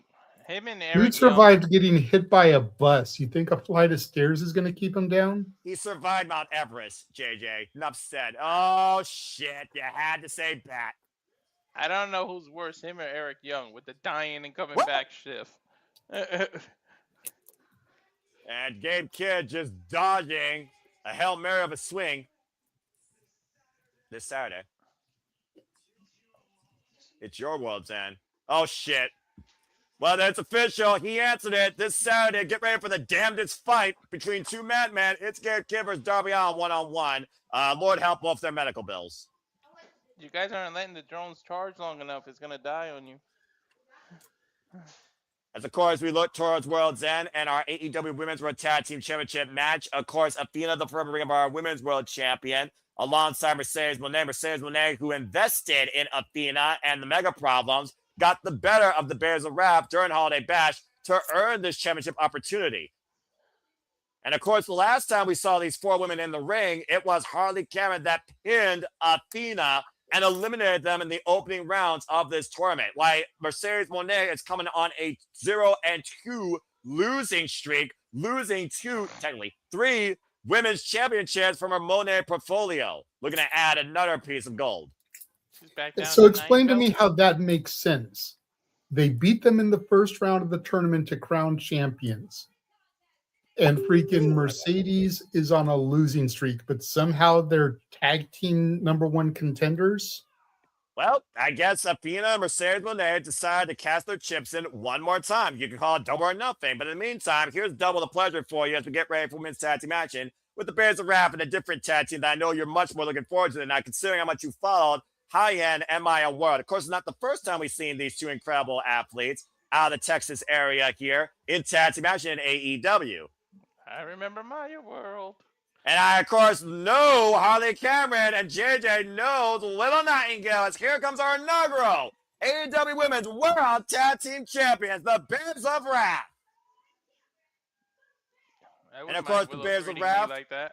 are currently 2-0 as a duo.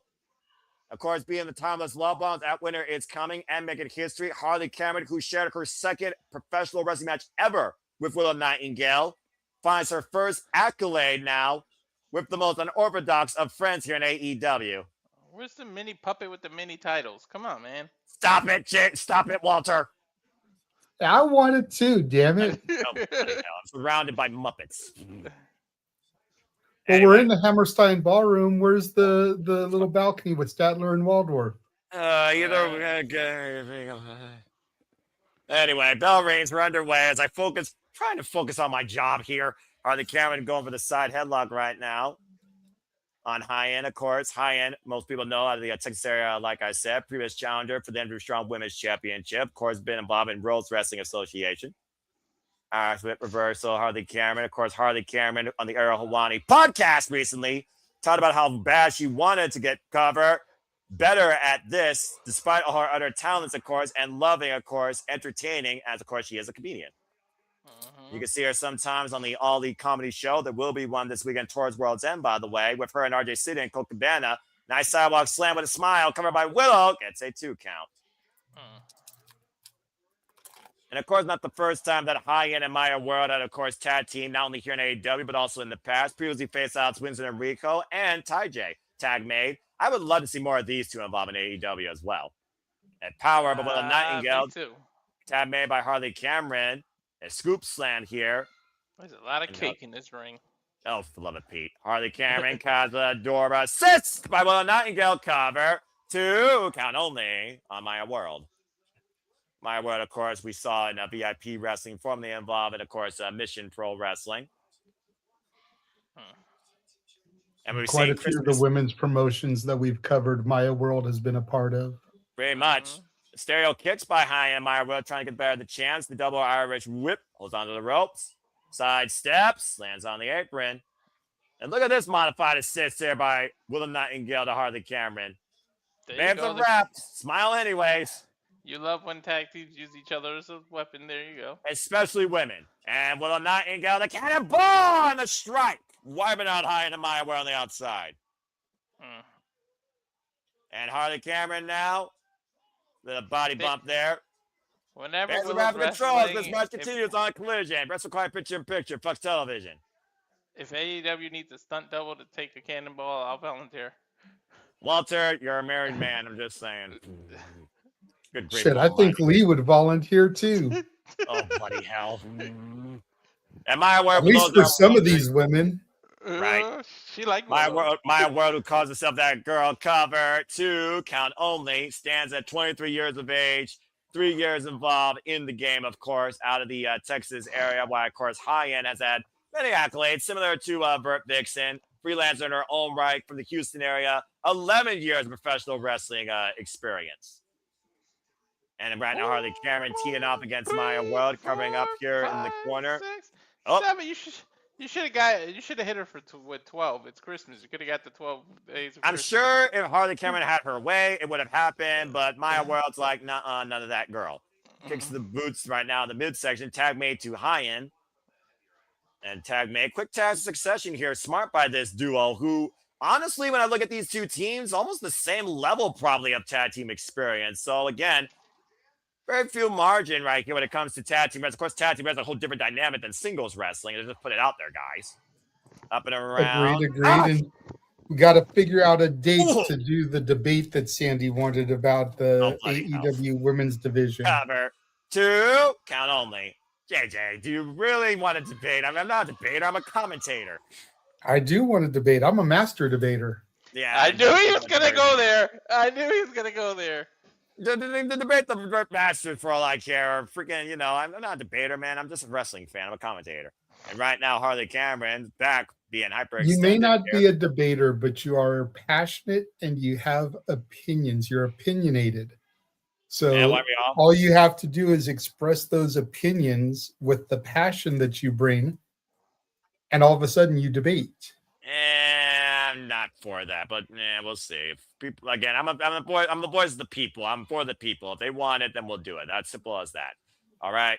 And as far as that goes, we'll see what everyone thinks. Again, folks, Harley Cameron also only 3 years involved in the wrestling business. Not bad for somebody, by the way, with less than 100 matches on the mainstream stage of the wrestling business, AEW. And has had, honestly, the best breakout year for a female competitor just breaking into the business. I mean, next to freaking Megan Bain, Harley Cameron's been my breakout star of 2025 for the AEW Women's Division. Well, we'll have to see if she won Female Breakout Star of the Year for the Simply Reliable Studios Awards. Cheap plug. Great segue. See if the fans agree. I wouldn't be surprised. And of course, Willow Nightingale, her bubbly unorthodox powerhouse, who re-signed AEW, comes in here with 10 years of experience, former NWO Strong Women's Champion, TBS Champion. And we are back here Inaugural at NJPW Strong Women's Champion. Correct. Clubbing away at the Green Mercedes Monet.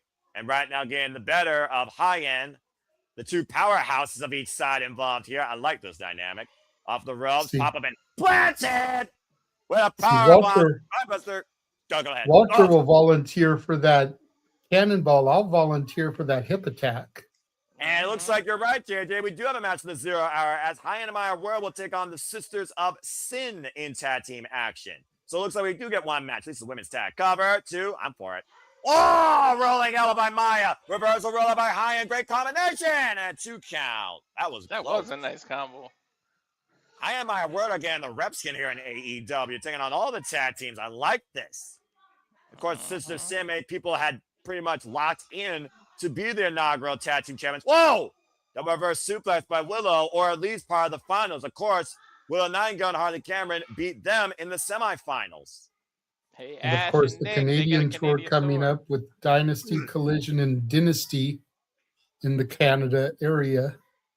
Yeah, pay attention, Ash and Nick.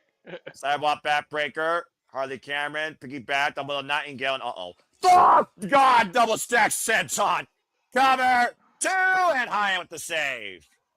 Well, none of the shows are in Toronto, which is where Nick is, but one of them is in Winnipeg, which is where Ash is, I believe. Yep. And why Hyan got pounced probably back to a province of Canada. Period. Maya World left alone. Ooh, nice high kick by Harley. Rising knee strike. Willow Nightingale and Harley. Double arm breaker. Soul Food. Swinging net breaker. Wow. Cover. 2. That's it. Powerhouse. Great combination. Great finishing sequence. Not even sure what you call that. Effective. Exactly. Accurate. And no doubt the champions looking very strong tonight ahead of World's End. Again, the inaugural defense, the AEW Women's World Tag Team Champions, Willow Nightingale and Harley Cameron taking on Athena and Mercedes Moné. I call it a victory. Again, very bright future for this tag team division led by these two, no doubt. Great respect shown to Hyan and Maya World. A commendable effort. We'll see more of them on Saturday during the 0 hour. Of course, we'll be covering that here, folks, at the Super Reliable Studios. Please stay tuned. Oh, they got mics. Oh, sounds like Will Nightingale and Harley Cameron got some words to share this Christmas Day. Well, they got to ask the fans. Oh, all right. What are we? All right, let's go ahead. Curl by Christmas Fire. Should be Babes of Rage. Bays here. Are we getting a Christmas story? Setting? I'm here for story time with Willow. Hello and Wally. Put me to sleep. Go ahead.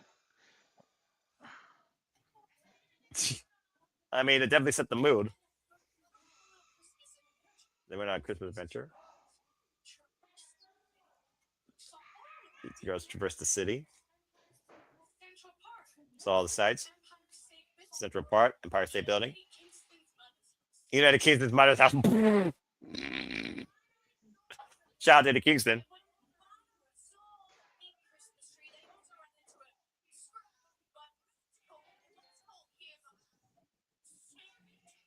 Ran into a scraggly magical man called Santa. Well, the Nightingale apparently is Santa, and Harley taking a seat on her leg. I'll tell you what I wish for. Shut up, Walter. I wish Willow would have a seat on my leg. JJ! What does Santa want for Christmas? I could have been worse, no. I could have said I wish Willow would have a seat on something else. Oh, bloody hell.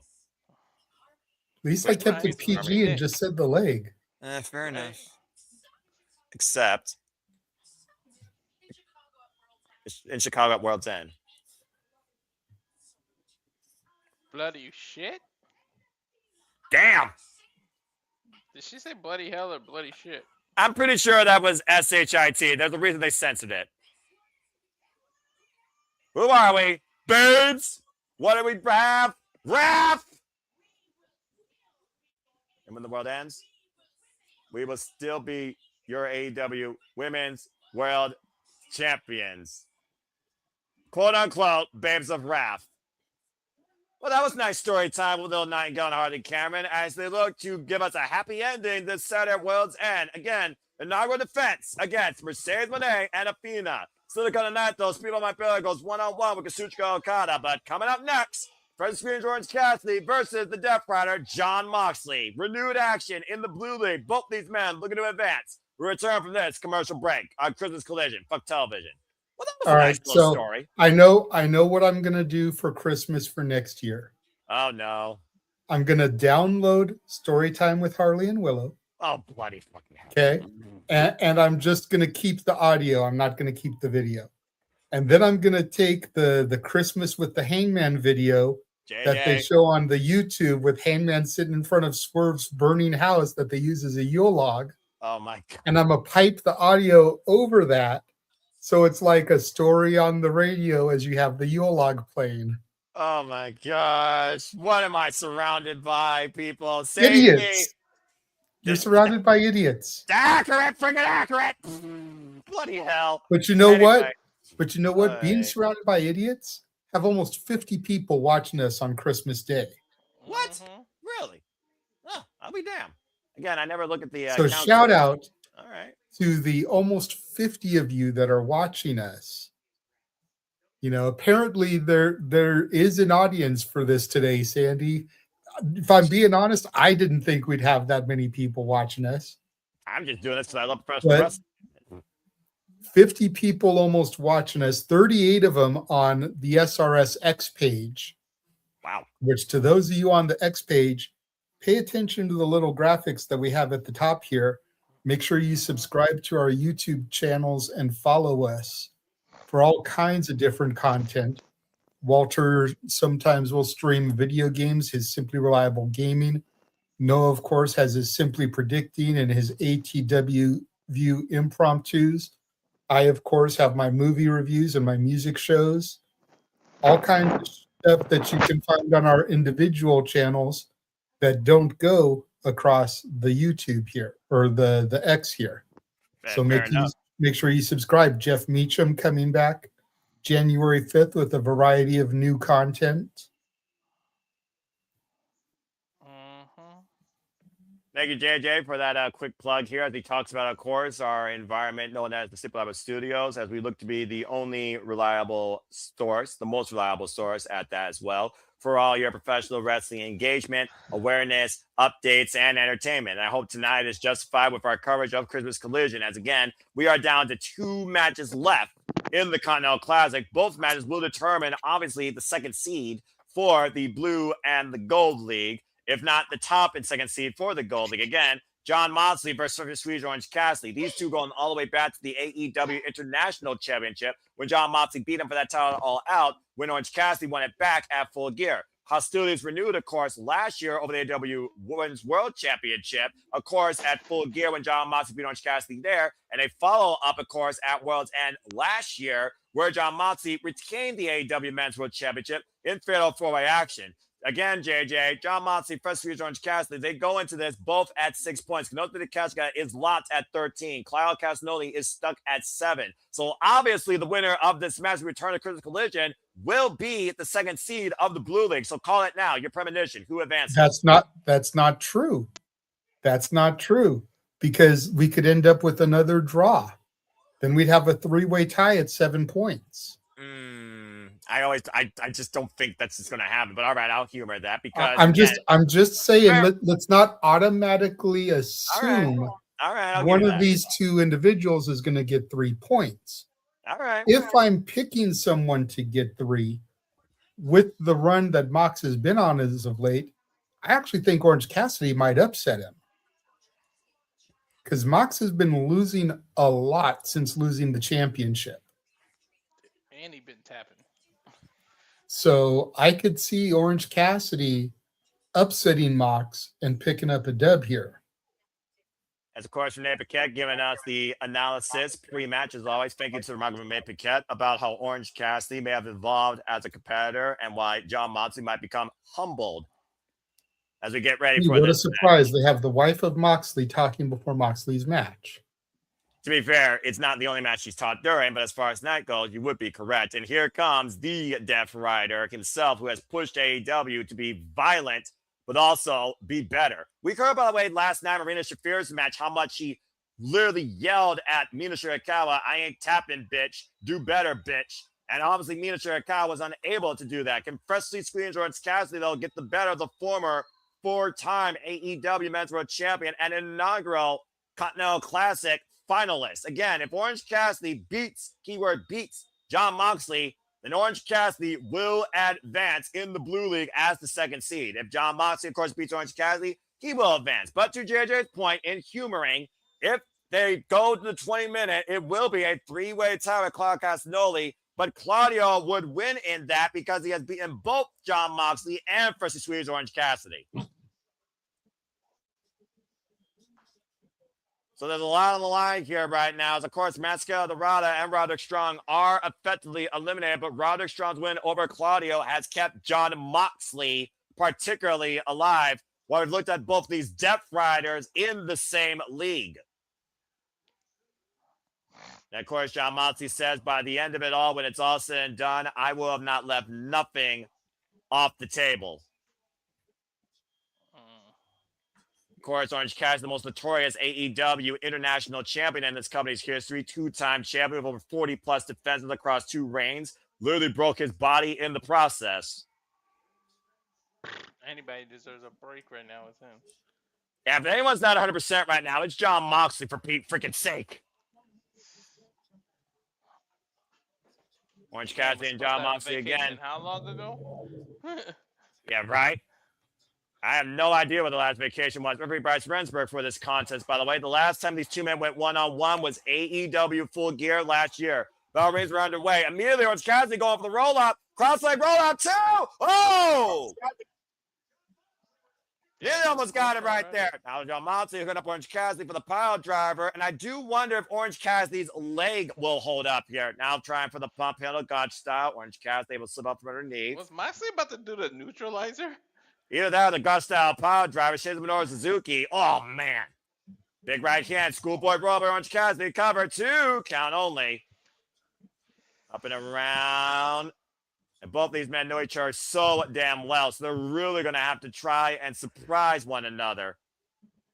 Both men to the outside right now. Again, folks, 20-minute time limit. 3 points on the line. 3 points for a win. 1 point, of course, for a draw. And 0 for a loss. Again, whoever wins here, if there is a definitive winner, JJ, they will advance. I know. And if I have to pick one person, I've got Orange. And why do you say that? I gave you my reason during the intermission. Mox has been on a losing streak since losing the title.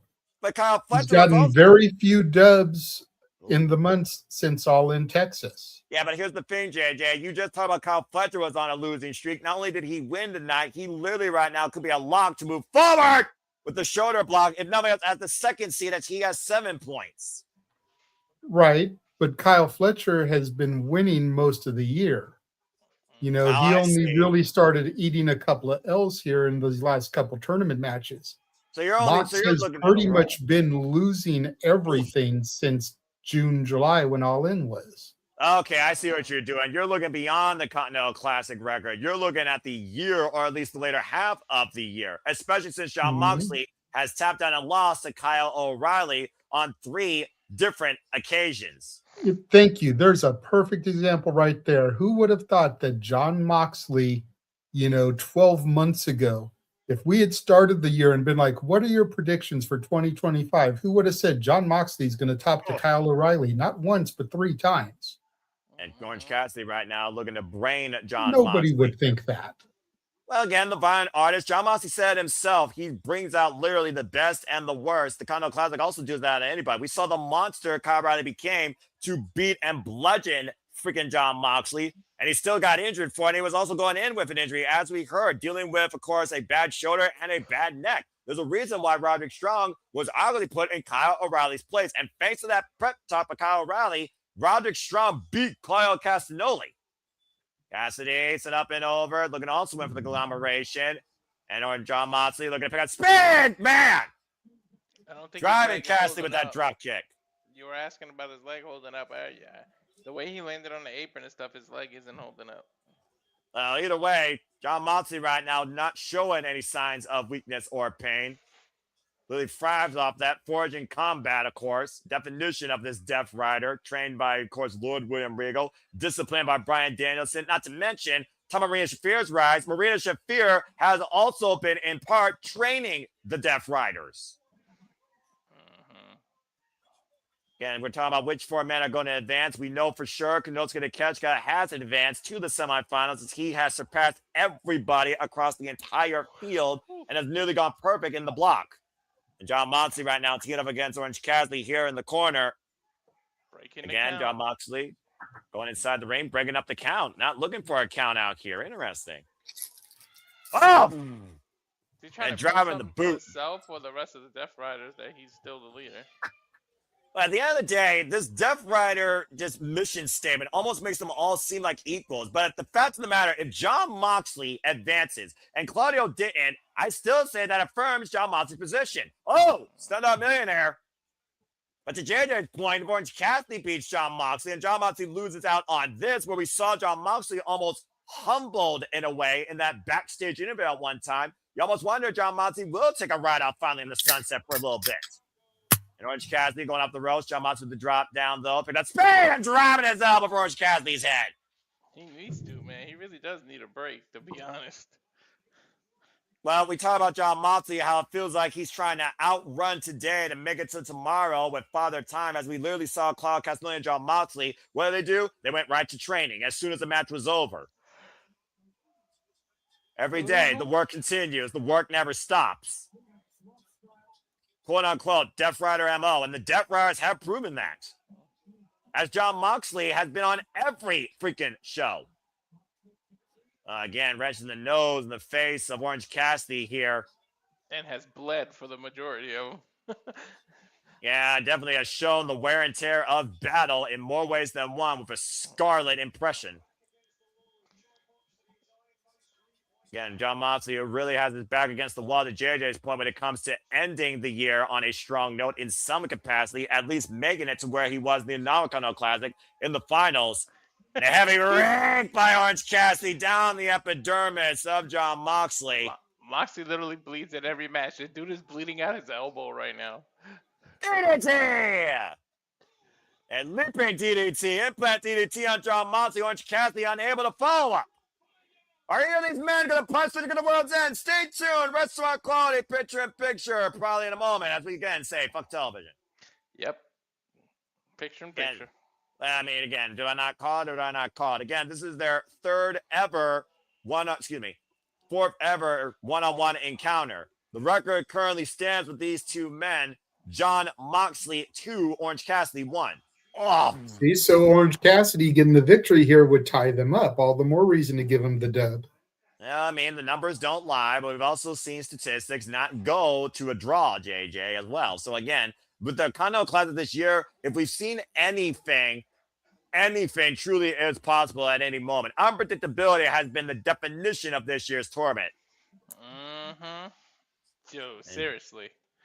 John Moxley right now trying to ask Orange Cassidy here to bring it, see what he's got. As John Moxley not only is testing his opponent, he tests himself in his own violent way.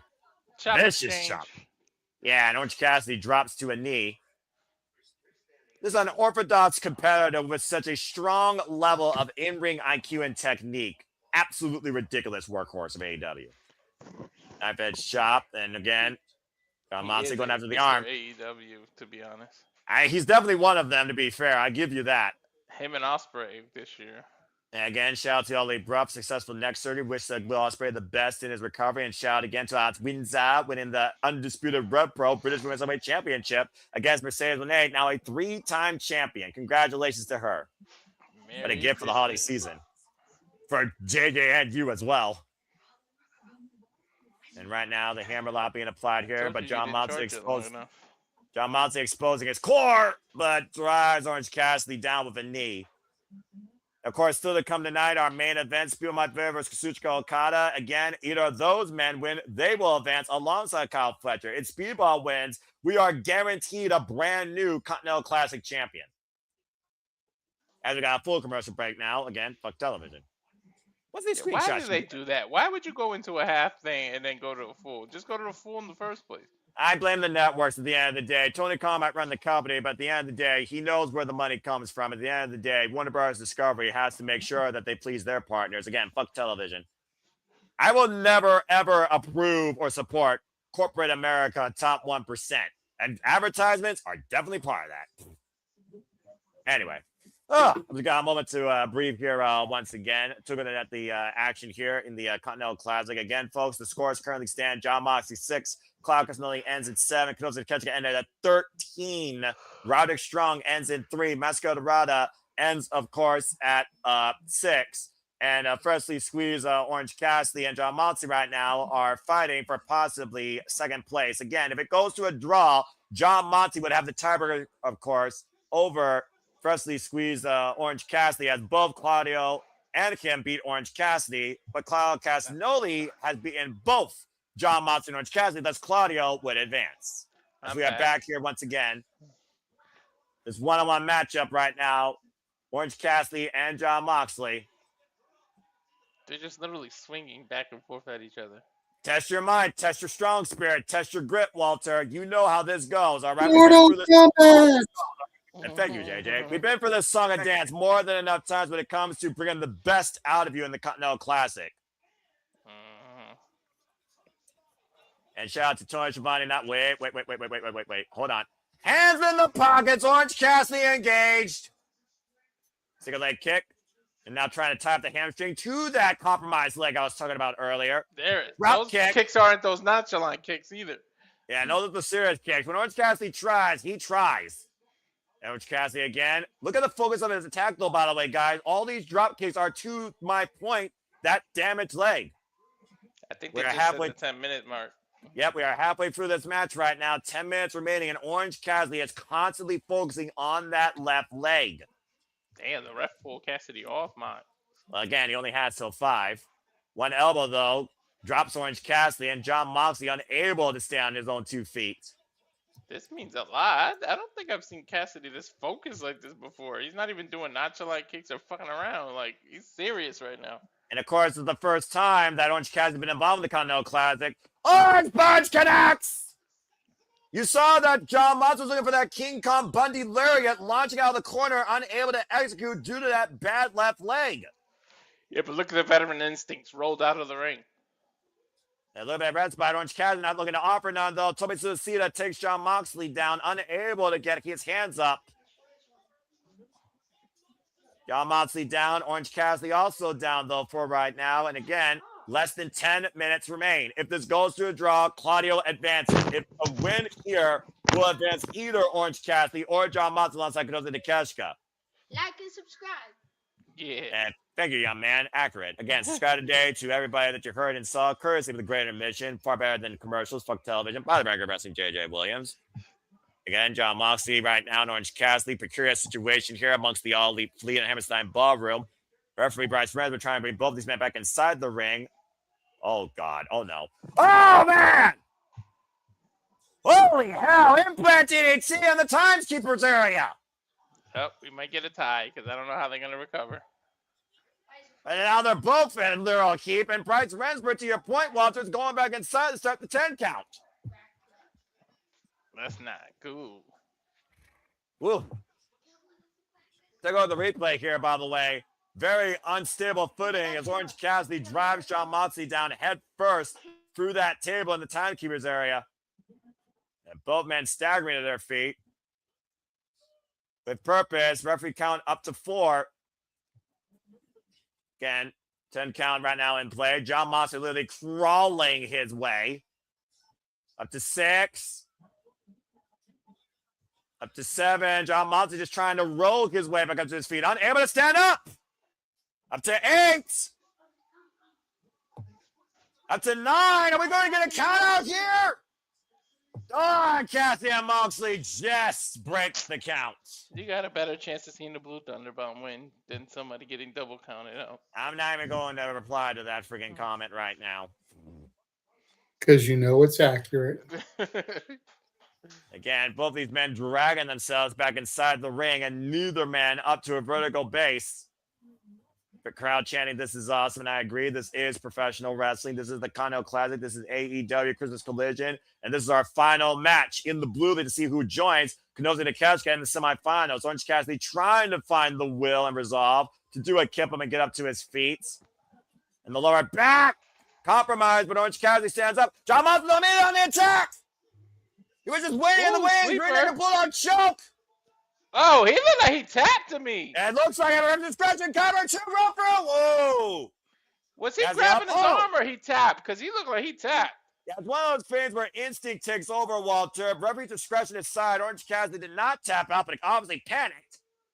And it looked more like he was just flailing his arm. Yeah, that. Thank you, JJ. And Orange Cassidy looking for that orange punch, connects. Rocks Jon Moxley, who staggers again to his feet. Oh, God, I want that one hilarious. Crushing blow to Orange Cassidy. And again, Jon Moxley digging down deep, looking to hoist up Orange. Uh-oh. Pump handle. Making a fake God style pile driver. 1, 2, Jon, no! Ooh. What are we at? 6 minutes left? And probably close to that. Orange Cassidy with a compromised neck. Jon Moxley with a compromised leg. Desperation's got to be sinking in for both these men. Definition, do or die. You win, you ride. You lose, you die. And once again, looking for that bulldog choke, trying to grab the forearm underneath the throat, block the carotid artery, punch into the brain. Orange Cassidy, though, creating separation. And again, the bison is still fly. And again, attacking the leg, to your point, almost a heel hook. Now 5 minutes left in this match. Again, once again, we're going to go down to the wire, it feels like here, and this is the appropriate night to do it. This is your last chance. Great takeover by Orange Cassidy with a single leg hook, reverse, ankle applied. Steps through. Looking like they couldn't turn him over, now turning him over, and there's the half crab to your point. So what you're saying, Noah, is that they have one shot, one opportunity to see everything they ever wanted in one moment? Do you want to know if they'll capture it or if they'll let it slip? We're not in Detroit, and rap and hip-hop is whack, but I'll allow that sentiment to actually freaking coexist here tonight because it's accurate. Jon Moxley, though, showing the fire in his eyes, trying to go for the rope breaker. Orange Cassidy dragging him back towards center. That's a high-angle single-leg crab, by the way. All the pressure on Jon Moxley's knees as he creates separation. Is that Moxley, he couldn't flip him over, so he had to grab the other leg. That's not really hurting. Oh! The twisting DDT takes Jon Moxley down. Again, great resolve here and innovation by both men. It's hurting now, though. Orange Cassidy looking for the orange punch again. Moxley drops face first, but Orange Cassidy knows that's not going to be enough. Looking to fall for again. Another orange punch connects. He's going for a third one, isn't he? He wants to make sure he beats Jon Moxley once and for all. Jon Moxley trying to stand up. A third orange punch connects. He's got to be out on his feet, literally. What are you doing, man? Go for the cover. Down to his knees, Jon Moxley goes. Orange Cassidy, one last chance with a 4th orange punch. And hoisting up Jon. Big break. And Jon Moxley worked out too. No. Yeah, but look, he held onto the leg. And like Orange Cassidy knew Jon Moxley was not going to stay down. Ankle lock, roll through, head captured, inside cradle too. Jon Moxley did it! No, they pinned each other. No, John Moxley had the shoulders down, Walter. John Moxley advances. Bro, it looked like all four Both sets of were shoulders down. were down, but the referee's position only saw oranges. Exactly. Yeah. By one leg and by referee vision, John Moxley joins Konosuke Takeshita officially in the semifinals at World's End, the Continental Classic. There's your final standings. John Moxley 9, Claudio Castagnoli 7, Konosuke Takeshita 13, Roderick Strong 3, Máscara Dorada 6, Orange Cassidy 6. So they There got it each other is. again, the Claudio and John. Let's do it. Come our main event. Speaking of my favorites, Kazuchika Okada, who will join these two men in the Gold League as we finish the Continental Classic preliminaries after this commercial break. Fuck television. Again, to JJ's point, referee's call is final. Referee sees shoulders down, calls the shoulders he sees. Orange Cassidy's shoulders was down in that pinfall vision predicament. Bryce Remsburg called it. John Moxley wins.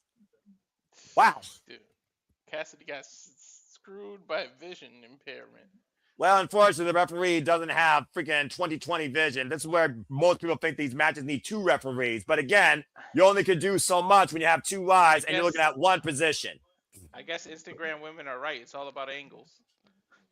I'm not Right. even sure how to Angles and filters. I'm not even sure how to answer that, so I'm just gonna let that slide and go along with that. All right, so there you go, folks. We know our blue league now. The winner of the blue league was Konosuke Takeshita. The runner-up was John Moxley. Again, the top seed of the blue league will face the runner-up of the gold league. The runner-up of the blue league will face the top seed of the gold league. And as we know, in the gold league right now, it's Kazuchika Okada, Speedball Mike Bailey, Kyle Fletcher, at 9 points, Kevin Knight and Pac at 7. Again, if Kazuchika Okada and Speedball Mike Bailey go to a draw, then JJ would be correct and we would have a similar tie. But Kazuchika Okada, who lost to Kevin Knight, but beat Pac, Speedball Mike Bailey, who beat Kevin Knight, lost to Pac. You got to look at the most recent match. The problem here, though, is the most recent match was Kevin Knight and Pac. So in that case, looking at the most recent matches all those men had, Speedball Mike Bailey beat Kevin Knight. Kazuchika Okada, he lost to Kevin Knight. I would have to go off recency here. So based on recency, I still think that Kazuchika Okada would probably advance. It's going to be weird. I'm very curious to see how this is going to be handled. But we'll find out after this commercial break as Cryptic Collision reaches its main event. Woof! Good Lord, this tournament's worn me out and freaking stat mined my brain into oblivion. And again, to my friend Sandy's point, that's all about these rivalry tournament situations. Final goalie match coming up. Okada wins. He gets Takeshita in the semifinals. It barely wins. He beats John Moxley in the semifinals. That's 2 first-time ever one-on-one matches. And also, if Okada wins, Kyle Fletcher will face John Moxley. If Speedball Mike Bailey wins, he'll take on Takeshita. So right now, there's a whole different dynamic to this. No matter what, if either man picks up the win, it comes down to this match not being a draw. Period. So who would Claudio face? Claudio's eliminated, dude. Yeah, because Mox won's flat Yeah, out. because Max won. Yeah, that's right. But Walter's losing himself. The numbers are too much to handle. He's losing himself in the music. I'm about to say, there's no The music in it. moment Not I just owned professional wrestling. Oh, my gosh. Anyways, we got a moment to breathe here again, folks. I thank you all for tuning in. If you haven't already, follow us on the X. It's SR Studios 2024. Again, hope you all enjoyed the coverage, reactions, and analysis. As, of course, we look towards AEW World's End, we talk about, again, the World's End before the new year begins. Who will be the leaders of AEW, not only for the women, but of the men. As we saw our favorite scumbag return home and cast all his chips in, signing on the dotted line and turning this to a fatal four-way, as it will be Samoa Joe versus Swerve Strickland versus him and Adam Page versus MJF. Oh, they going over what happened when MJF came back. And they also, of course, are going to what happened last night when Swerve Strickland says, I will always be a better human being than you, but is MJF better than you, and you know it. Also, JJ, I did further research. By his name, Maxwell Jacob Freeman. he and Shane Strickland did meet one time in one-on-one action all the way back in 2018. I told you that it just seemed weird that he would use his name Shane, and they had never met before. Yeah, I had to go by name because remember, here it's MJF. Back then, they used Master Jacob Freeman, so I had to double check. So thank you, by the way, for encouraging me to do that. That being said, Red Mecca! Here we go, folks. Main event time on Christmas Collision and our final preliminary match in the Continental Classic. Beach. Thank you, Walter. I will say I've been doing a little looking into stuff, and I'm a little bit disappointed about something with AEW. Okay, because unfortunately with my situation here, I'm not allowed to receive mail here. So I have to, if I want something ordered, I've got to get it shipped elsewhere. Damn. So I was looking on Amazon because, you know, some stores have those Amazon lockers that you can pick them up in. Yes. Amazon has a Willow Nightingale t-shirt, but it's out of stock and they don't know if they're going to restock it. Well, that just goes to show how popular she is. So that disappoints me, though, because if she's that popular, you'd think they'd restock it. I'm sure they will. But I want to get the shirt so I can be representing the Babes of Wrath and know where I can go and pick it up when it's delivered, and I can't order it. Have you looked in the clearance part? Sometimes there's some shit you'd be like, oh wait, why is that on clearance? But all right, buckle up, guys. Get ready to fight. Here we go. It's a rematch from Double or Nothing, but this time it is to move forward in the Continental Classic. Feel my belly, of course. Pounds. Yeah, about to say. Lightning fast striking capability by this multiple black belt karate expert, former X Division champion, of course. Again, Fletcher leads the block at 9. Whoever wins this will join Fletcher in the semifinals. If this goes to a draw, we will have a 4-way tie. This is crazy. No kidding. Is awesome. Freaking love it. Of course, Kazuchika Okada, as I said, is reigning defending Continental Classic champion. Thus, he is reigning defending Continental champion. The inaugural title he won when he came into AEW in 2023. He's been Continental champion now for 646 days. Canada. That reign is about to come to an end. Mm-hmm.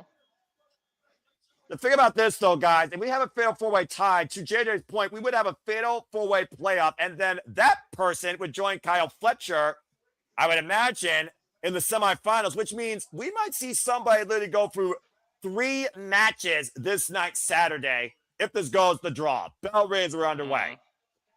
Now, if that were to happen, who do you think would be best suited to do that?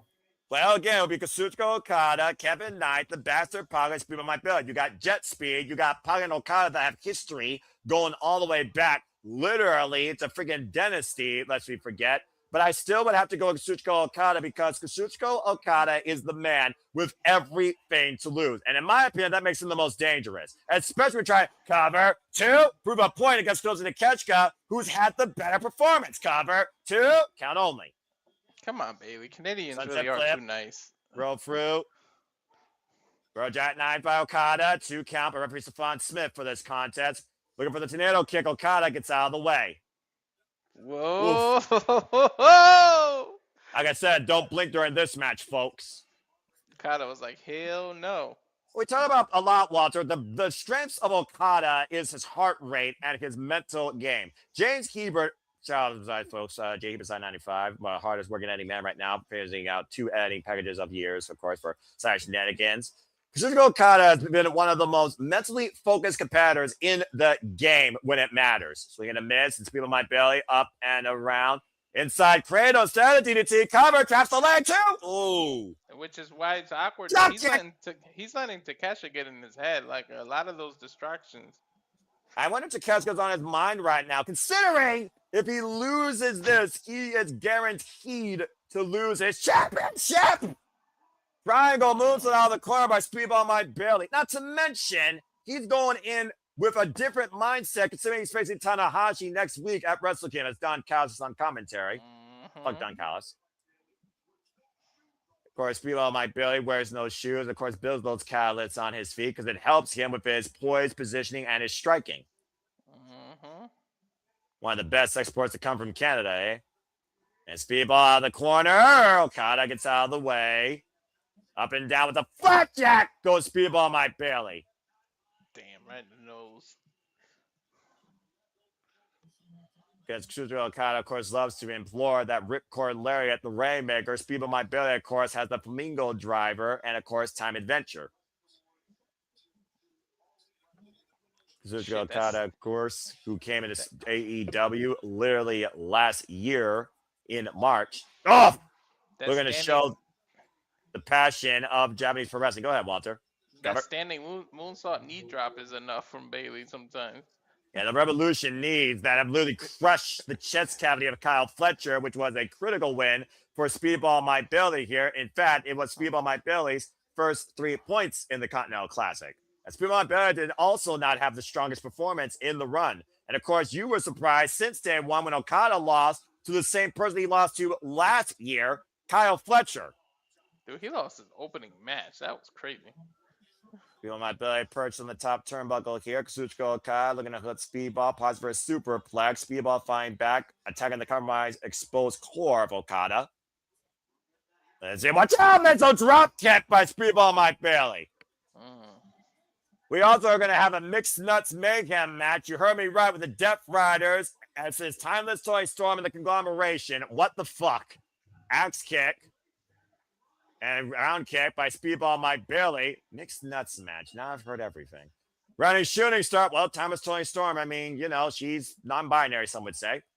And right now, Kazuchika Okada. Oh, the net breaker over the leg. Yo, and then he held it on to delay it, even more pressure on the neck. Of course, might be looking for that money clip for all we know, or soften him up for that Rainmaker Lariat Scoop Slam. We all know what that leads to. Okada right now in his element, going up to the top rope. Up to the turnbuckle pads and drops the elbow through Speedball Mike Bailey's heart. Fuck you, coming up. Now, give me my camera shot. The Hammerstein Ballroom. Fuck you. Shaking bastard! One finger salute that works in any language.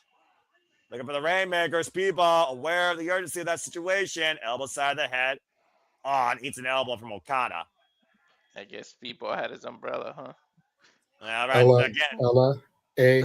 A. Non-copyright. And right now, Speedball cranes that. This does not work. I'm telling you, this does not work. Dude, Speedball, you know how they used to say educated feet? His legs are freaking lethal weapons. I mean, that's accurate, to be fair. I mean, you're not wrong. Oh! For some reason, my finger. Oh, and again, right now, Speedball. Wrist control by Okada, just trying to create some rage. We go to Wrestler Card, picture, fuck television. Oh, man, I catch him with that rolling heel kick. Mine jumped to picture-in-picture, but it did a weird jump. Yeah, it's same. It just goes to Mine jumped to full commercial before you guys said picture-in-picture, and I've been behind you the whole time. Fuck television. Well, anyway. But again, both men are down right now in our main event here. Again, the feeds, folks. By the way, folks, World's End 0 Hour does have a match. JJ was right. Sister Sin will take on Hyan and Maya World in women's tag team action. And we just heard we have a Mixed Nuts Mayhem match. That is an 8-person tag, folks. Death Riders, Claudio, Castagnoli, Willie Guda, Pac, and Marina Shafir take on the Conglomeration. Roderick Strong, Fretzy Squeeze, Orange Cassidy, and of course, Timeless Tony Storm. We also now know we got an AEW World Tag Team Championship match, Chicago Street Fight, FTR versus the Bang Bang Gang, Austin Gunn and Rock Hard Juice Robinson. Of course, the Babes of Rap gave us a great story. Will Jada get a happy ending? Harley Campbell and Nightingale defend against Athena Mercedes Moné and Naga defense the AEW Women's World Tag Team Championships. Gabe Kidd and Darby Allin, God help us, might be the most violent conclusion to the year as they go one-on-one for the first time ever. I guess Darby Allin has a Gabe Kidd problem, wasn't aware of it. Or at least didn't want to pay attention. AEW Women's World Wrestling World has a gay kid problem. That's also probably accurate. Chris Statlander and Jimmy Hayter one-on-one for the AEW Women's World Championship, of course. See if Chris Statlander can prove the best out of Jamie Hayter. And as we learned, of course, semifinals and the finals of the Continental Classic will also be at World's End this Saturday. And of course, it all culminates in the AEW Men's World Championship Fatal 4-Way as Samoa Joe defends against Swerve Strickland, Hangman Page, and MJF. What a pay-per-view card. Gabe Kidd still represents New Japan, right? He didn't. He's Yeah, not he's all still elite, he's is still a he? war dog, by the way. He Uh-huh. is still New Japan founded. Jumping elbow strap by Okada in the corner, drops people to his knees, gets to the midsection. DDT! Just dropping people on his head. Here's the cover, hook in the far leg, but Vince gets a 2.5 by Referee Stephon Smith. And again, folks, stay tuned. That will be the conclusion. There's my brother from another mother, the KG King. Shout out to King A-Train. Of course, stay tuned, folks, for our year-end AEW View. Me, the King, and a couple other friends, of course, next week, Monday night. And, of course, King has been the biggest timeless Tony Storm fan since the Renegade Wrestling J.J. Williams. Mixed I was nuts. going to say, give me my flowers too, Pool. I've been supporting her before you even got on the bandwagon. Damn. Well, that being said, drop kick denied by Speedball. Went for the PK. I'm just going to focus on the match here while King and JJ have their own mixed match here going on. Oh, I don't know man. when King got into her because I didn't know him, but I'm talking, I was into Timeless Tony before you got into her. This is accurate because I remember. Because I am the movie guy, so I got the jokes and the ha-has behind her gimmick. Yeah, exactly. Well, you're over here. I'm not a movie guy. I don't watch movies. I only watch wrestling. When I was once a wee lad, I saw this movie. Yeah. But fuck movies nowadays. The only thing that matters is professional wrestling. And professional wrestling is defined in AEW, where the best wrestler in the Continental Classic. Yeah, King also knows where I stand when it comes to professional wrestling and who wins in that battle most of the time. Predictions show otherwise. And right now, Speedball scram against Okada. What is this? Oh, round kick. Okada asked for it. Oh, he fainted for the other kick, though. Yeah, about to say, though, here. And Speedball. Oh! Dropped him at that third one. Of course, Okada's always tested his mental against his opponent versus himself. Went for that fake out. Spinning Solvat just connects. The Irish whip reversal by Okada. Speedball out of the ropes. Drop kick! Beautiful. Okada, best drop kick in the business. Don't at me. Looking for the whoop. Wait a minute, reverse roll, cover, two. Okada, reversal, cover, two. Oh. Stephon Smith right there. Okay. And right now, Speedball. Oh, God. The Revolution needs the canvas. Always misses the knees at least once. Yeah, rip. And Speedball up to the apron. Okada again, look for that Rainmaker. With the tornado. Nice. Usually people reverse it before he gets to do the pull, but he ducked under it. Yeah, literally beautiful springboard tornado to the outside, catching Kazuchika Okada off guard with the baseball slide. That was damn near a spinal tap. Shit.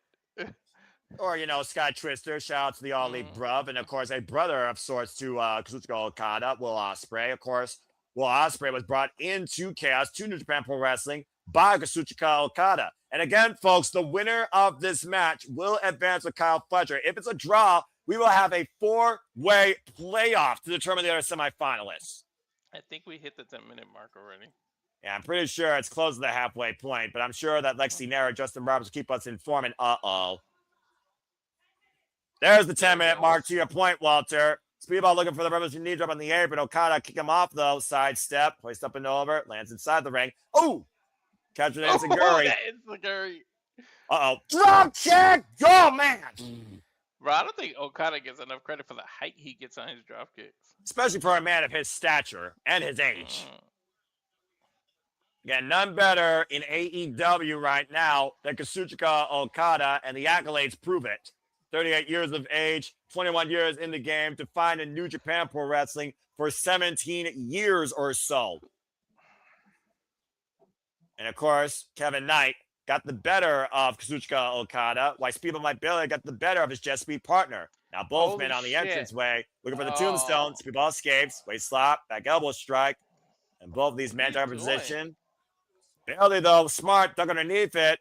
Sunset flip, and wait a minute, Speedball. Uh-oh, wait a minute. Oh, God! Revolution knees to the sternum. On the walkway. On that unforgiving wooden ramp. Lucky you ain't missed that. That would have been going. Your knees would have been shot.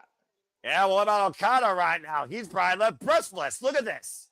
You know what this is going to lead to? Okada's going to get in the ring at 9.99999.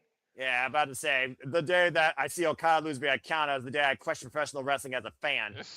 Still not the wind out of him, though, and Speedball got a chance to recuperate. Scouting Okada. Time adventure! Okada, that's it, too! Speedball did it! No! He put an extra revolution. He spun an extra time to confuse Okada before he Time threw the kick. adventure, that spinning back heel kick right to the temple of Okada. He usually does 2 spins. He did 3 that time, so that he didn't know when the kick was actually coming. And again, throwing his opponent off guard here. And Speedball might be, of course, former TNA X Division champion, world renowned, of course, for his striking capability. Hell? Again, Okada finding out a Flamingo driver here. Remember beat Trey Miguel for that. Oh, it's Zaguri again. Hyan Zaguri. I remember when he used that to beat Trey Miguel. Yep. Again, Fletcher, of course, who has already gotten the better of the Rainmaker, while lost to Speedball Mike Bailey. Oh, drop down They're both in hard. dangerous territory up there. And again, Okada, though, is still perched on the top turnbuckle trying to get his bearings, while Speedball, once again, is trying to make the ascent. Yo, Speedball again- is hard-headed. He don't care. About to say, both these men are hard-headed. Oh, dear. I think Speedball's head hit the canvas, and he's trapped now in the tree He's of gonna woe. stomp on him. He's gonna do that stomp, I think. Or an elbow drop. Okada right now literally looking down at Speedball, but still gathering his wits about him. And both these men right now, precarious state. Again, Speedball just trying to get up, and all Okada's doing is booting him back down. Again, 3 times now, Speedball has been booted in the face and still refuses to go down. With his own defiant fuck you. Fuck you. What a headbutt. Yo, what are you gonna do? Spanish Fly? I don't know at this point. I sense disaster eye to eye with the Rainmaker. Avalanche! Down goes Okada off the Hurricane Rana. Now what? Speedball in position. Might be leads moments away. Looking for ultimate weapon. He got it. 2 right in the kidneys. Fall and cover that man. Oh, Okada too much of a veteran, baby. I was going to say Okada way too smart, rolled himself to the outside. Yeah, but survival tactics kicked in there, guys. There's no denying that. If Speedball got the quick pin, I think Speedball could have beat him. Fuck that. Speedball only weighs 177, but both them knees hit the kidneys, man. That shit hurts. Again, proficient flying and landing by Speedball Mike Bailey here, who is scouting Kazuchika Okada on the outside. Give it up to Speedball for not taking the easy way out. He could have took a counter. He could have stayed in the ring. But how bad does Speedball want to beat Okada, considering what happened earlier this year at Double or Nothing, and considering his run this year in the Continental Classic? Mm-hmm. We'll never know, though, to your point, though, Walter. Nope. Speedball Mike Bailey, Kazuchika Okada now on the outside. Okada sent back inside by Speedball. Again, dueling chants here by the AEW faithful. Okada right now in a very prone state. He could be playing possum, though. Yeah, he very well could be. Again, you do not want to play with the Rainmaker. Uh-oh. Well, there's the face. And right now, Okada hooking out Speedball like backslide roll through. Uh-oh. Rainmaker! See? Told you. He set him up. He still has wrist control. Because he didn't get all the Rainmaker. Yeah, you're right. He You didn't get the get full zip torque. tie part. Break it. The Oh! riptide. That super kick and Speedball pushed Okada to the corner. Tornado kick connects. Yo, he is beating the hell out of Okada right now. And Another Speedball once revolution? again looking for ultimate weapon and connects directly. And the cover to Speedball. No! Dude, those are shots to the kidney, bro. And somehow Okada survives. Now looking to hook Okada for that Flamingo driver. Okada, dangerous situation, aware of it. Ripcord, Rainmaker denied. Schoolboy, rebound, off the ropes, roll up, deep roll up, Scorver, 2. Ooh! Barely escaped. Went for another kick and miss. Okada once again, subversing. Rainmaker denied. Speedball again, countering Okada. Straight jacket. Drop down. Okada sits in the cover, traps the legs. Okada, that's it! Yo, he won it. Didn't even need it, the Rainmaker.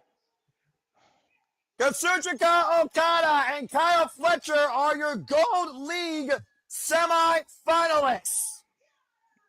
Word. Smile on Okada's face. The Callis family has to fight.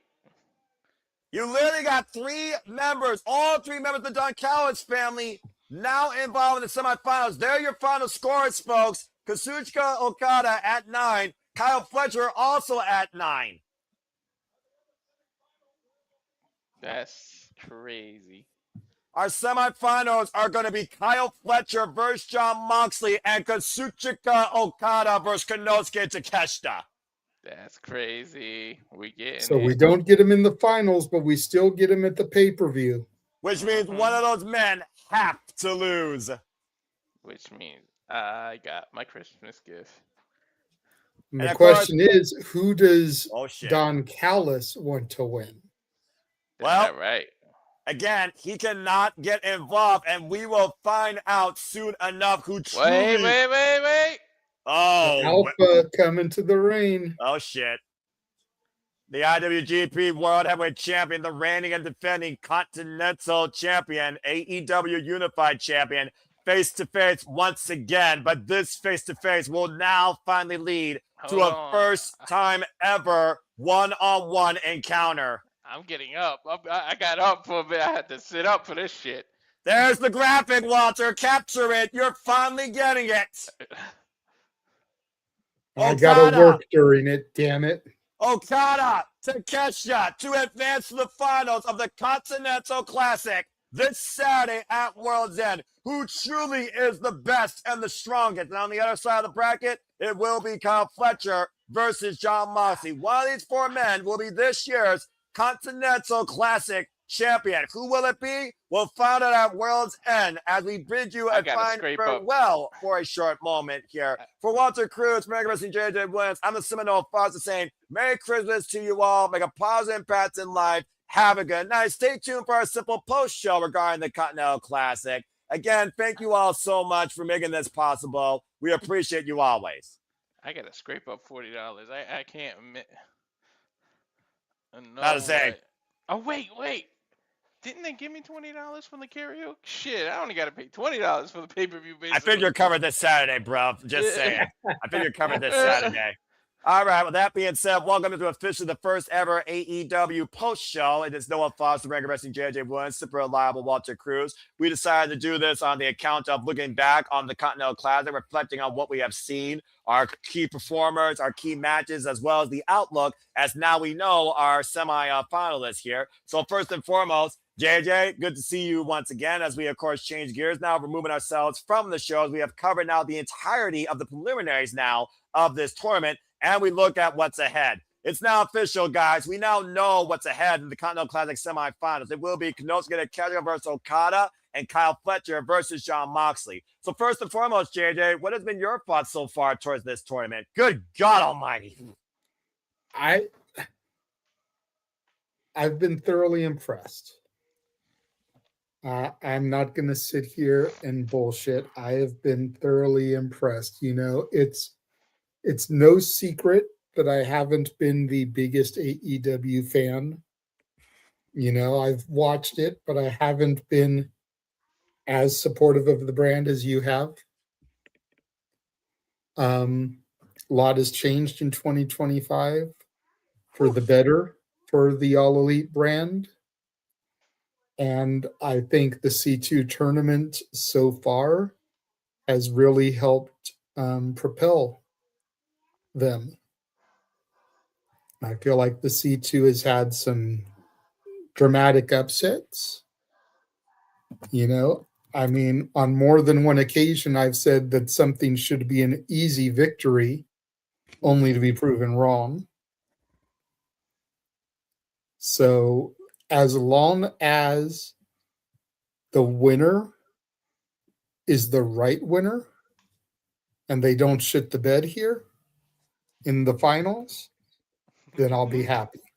As long as they All don't right. take a But shit. there's still room for this to turn into a turd. I don't know how you go wrong with these 4 men. All 4 men deserve it. I will Okada tell is you a exactly great how answer. you go wrong. Try me.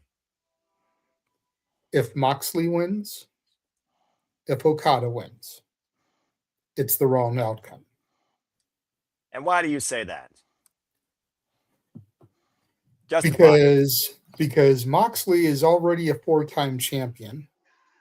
doesn't need the Continental Classic, doesn't need that accolade. The Continental Classic should be akin to the King of the Ring. It should be a stepping stone to help elevate talent to a bigger platform, the next level of star making. You look at what it did for Eddie Kingston. Granted, he ended up suffering an injury and being out for a good chunk of time. Where could he be if it wasn't for the injury? You look at what it did for Okada. Okada doesn't need to win back-to-back years. Moxley is already at that level. He's a 4-time champion. He doesn't need it.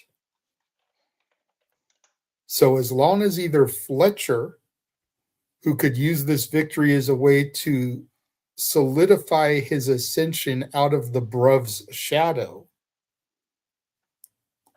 or Takeshita, who already won the G1 this year and would be the first time anyone's won the G1 and the C2 in the same year, as long as one of those two win, I'm happy. And I feel like it was the right winner because neither of those men have been world champion in AEW. Therefore, winning the tournament would help boost them to the next level. This has arguably been Takeshita's year anyways. It's been well documented. What better feather in the cap, icing on the proverbial cake before the strike of midnight on New Year's Eve than for Takeshita to take this tournament too? All right, fair enough. Well, that being said, thank you for that initial outlook. Walter, you have been dreaming for this situation. You finally got the situation. As of course, we are looking at the Don Callis family as a whole situation. As all three members are part of our semifinals. While John Moxley was part of the inaugural tournament, he made it to the finals, but lost to, of course, the inaugural champion, Eddie Kingston. Konosuke and Okada have huge matches next week in the Tokyo Dome on January 4th at Wrestle Kingdom 20. And we've seen the drive of both these men to prove who not only is the strongest, but who is the best professional wrestler, not just out of Japan, but right now going in the business. Damn it. Kazuchika Okada, of course, who matched Mr. August, Matsuhiro Chono for 5 Round tournament wins, win the Continental Classic last year, has a chance to be a consecutive winner and surpass Chono to win his 6th Round tournament, while Konosuke Takeshita has had the year of his life in the wrestling business and can make his own history, being the only man to ever win the G1 Climax and the Continental Classic in the same year. While we got Kyle Fletcher, who's already called to be AEW Men's World Champion some point next year. He's looking to prove a point why he is the best player in the Don Callis family. So what has been your thoughts on the tournament's outlook and the semifinals that are to come, and who you think deserves to win? And do you have a worst case scenario? Go ahead. I think I'm right in unison with JJ. What else is new? I think right. Yeah, as long as it's either Fletcher or Takeshita. Yeah, I'd rather Takeshita, but I said it over and over again that I really feel like Fletcher in 2026 is gonna have the AEW World Title. So if that's gonna come true, this may be the launching pad if he can win this tournament. So it'll be interesting if they go that way. But either way, we'll be in for an awesome thing. But Takeshita has had so much accomplishments here to end the year with all those accolades would be ridiculous. All right, fair enough. And of course, as we talked about before, folks, the Continental Classic, of course, culminates in crowning the Continental Champion. Reigning defending champion Kazuchika Okada has a chance to make history, coming in, still defending, keeping his hopes alive, beating, of course, Speedball Mike Bailey in the finals tonight. By the way, this whole final night in itself, what a combination. We saw everybody perform, by the way. Lest we forget, all 12 men performing tonight, and everybody pushed themselves to the absolute limit. Hell, we even had a draw tonight during this freaking madness. And the only draw prior to this was Claudio Castagnoli versus freaking Konosuke Takeshita. And of course, Claudio Castagnoli, the man with the most experience in the Continental Classic, he lost again where it mattered the most in the final match. But this time by Roderick Strong, who literally played spoiler for the first time, getting its only 3 points. So, JJ, in a way, would you consider that your most sentimental win so far of the entire tournament? Yeah. Yeah, because Roddy had gone through the entire tournament just eating L's, being the pinfall guy, being the one who was there to just put everybody over. And, for him to get a win on Christmas night, play spoiler for Double C, that was a great victory for him. And I'm going to be curious to see where his story arc goes from here, because as we documented throughout his match, he's been fighting, being full-time conglomeration. But after Kyle's pep talk, after Briscoe coming out to help fight off the Death Riders when they tried to attack him post-match, gotta wonder if he's going to finally cave and align himself officially with Kyle and the rest of the conglomeration. Considering we know that Saturday we got Mixed Nuts. I can't believe I just said that. Mixed Nuts, 8-person. That might be the best tagline for a mixed tag I've ever heard in my life. Considering it's Roderick Strong, Mark Briscoe, and a freaking timeless Tony Storm taking on the Death Riders, Marina Shafir and company. You very well might be onto something there. Mm-hmm. What is it? Mixed nuts match? Yeah, mixed nuts match. Can we stop saying that, please? How do you not get a Planters sponsorship out of that? Will you stop that, please? Please stop. Okay. Or an Almond Joy advertisement, because Almond Joy's got nuts, Mounds don't. Yeah, you need the Planters peanut to be a mascot out there during that match. Please stop. Please stop it. Stop it. There you go. Well, all the men in the match can eat an Almond Joy, and then we can have Tony and Marina eating a Mound. Right? Oh, God. Stay tuned, folks, for more thoughts on all this. Although I think Tony would eat the Almond Joy, though, just because she is. Will you stop it? Stop it. It wouldn't be the first time she had a mouthful of nuts. Oh, my gosh. That's a Continental Continental?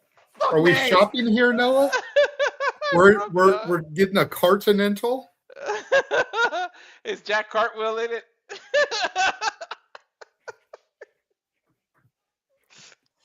As I was saying. Anyway, that's so much more, folks. We'll be on City Predicting. Come tomorrow night, 10:30 p.m. Eastern Standard. Fuck these two. Yeah, I gotta get these jokes in now. I'm not going to be able to be on Simply Predicting because I have to work. I'm not going to be able to be here for the watch along for World's End because I got to work. Got to get my ha-has in now. I'm sorry that you've got me and Walter together who share a and are both punnier than hell. But it just is what it is, my friend. Fair enough. You know what? To everything, it all just goes full circle. So let's go ahead and talk a little bit more, though, about the performance of the Continental Classic. Walter, you were shocked since day one by Kyle Fletcher, who upset the Rainmaker. Now there's a chance that Okada get that redemption if our finals become Okada versus Fletcher. And, of course, Fletcher coming off a 0-2 deficit prior to the night really had to bring forward something tonight if he was going to continue forward in the Continental Classic. You're trying to push him, of course, as the men's world champion. Do you think he needs to win World's End to further cement that, or just get into the finals could push him enough to be confident enough to go back after the title? I don't think necessarily he has to win the tournament, but I can see what you mean about a boost of confidence. So add more to your thought there. I don't think he has to win, but it'd be a hell of a lot of. It'd be that the launching pad for it. I'm telling you, that Hangman rivalry, that match that he had, and everything he just went through this year. I'm telling you, Kyle, he's right there on the cuffs of being the leader of AEW and being that person that can carry it.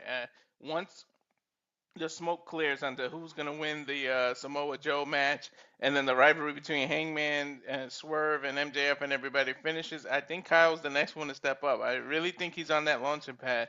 And by the time we get to maybe Revolution, Kyle might become champion, or maybe when they go back to London, maybe by then, some point in 2026, Kyle Fletcher is going to be AEW champion. Oh, Jesus. All right, well, fair enough. When JJ talking about John Moxley wins, I mean, you figure about catapulting Kyle Fletcher, even if he doesn't win the tournament. Let's realize something here, guys. Kyle Fletcher is facing the most notorious AEW Men's World Champion in this company's history. Record-setting 4-time AEW Men's World Champion. Just beating Jon Moxley, who we know is going in here with a bad leg. After we saw Kyle Fletcher do to Jack Perry in that prone Achilles, there's a huge, huge chance for Kyle Fletcher to end this year with a massive win and also really put the Death Riders narrative into question again, much to JD's thoughts earlier. So we got to consider this. If you want Fletcher to win this, he's got to go through Jon Moxley first, which he's never had. Dude, they could wait till August so that all the big major rivalries are done, right? Let's say Kyle wins it in London. Then the lights go out and freaking Will Ospreay returns. That'd be plenty of time for him to come back and just goes face to face with Fletcher again. Like, think about, and then they end the summer, we go into fall with those two nose to nose as Fletcher as the champion. Just That's imagine fair. the pop that Will Ospreay would get coming back home at that time, which is more than, what is that, 7 months from now? That's more than enough time to recover, hopefully. I'm about to say, let's be honest here. Anything can happen between here and now, and health is always up for debate, especially after a surgery to your freaking neck. Not to mention all in is in Wembley Stadium. But again, JJ, you're talking about Jon Moxley wins. It's a mistake. But at the end of the day, Kyle Fletcher hung with him and Adam Page for 40 plus minutes in his first ever AEW Men's World Championship chance. Now he's facing Jon Moxley, former AEW Men's World Champion, in the Continental Classic semifinals, and Jon Moxley has been in the spot before. He won a 3-way in the semifinals, by the way, in the inaugural tournament to get to the finals. So even if Jon Moxley doesn't win the tournament, do you think Jon Moxley being Kyle Fletcher here would be a mistake? Yes. Since we can't get Okada Takeshita finals, it has to be Fletcher and Takeshita.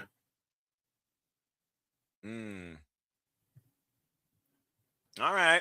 Well, let's go ahead and look because at the again, then it's two members of the Callis family going against each other. Heel versus heel.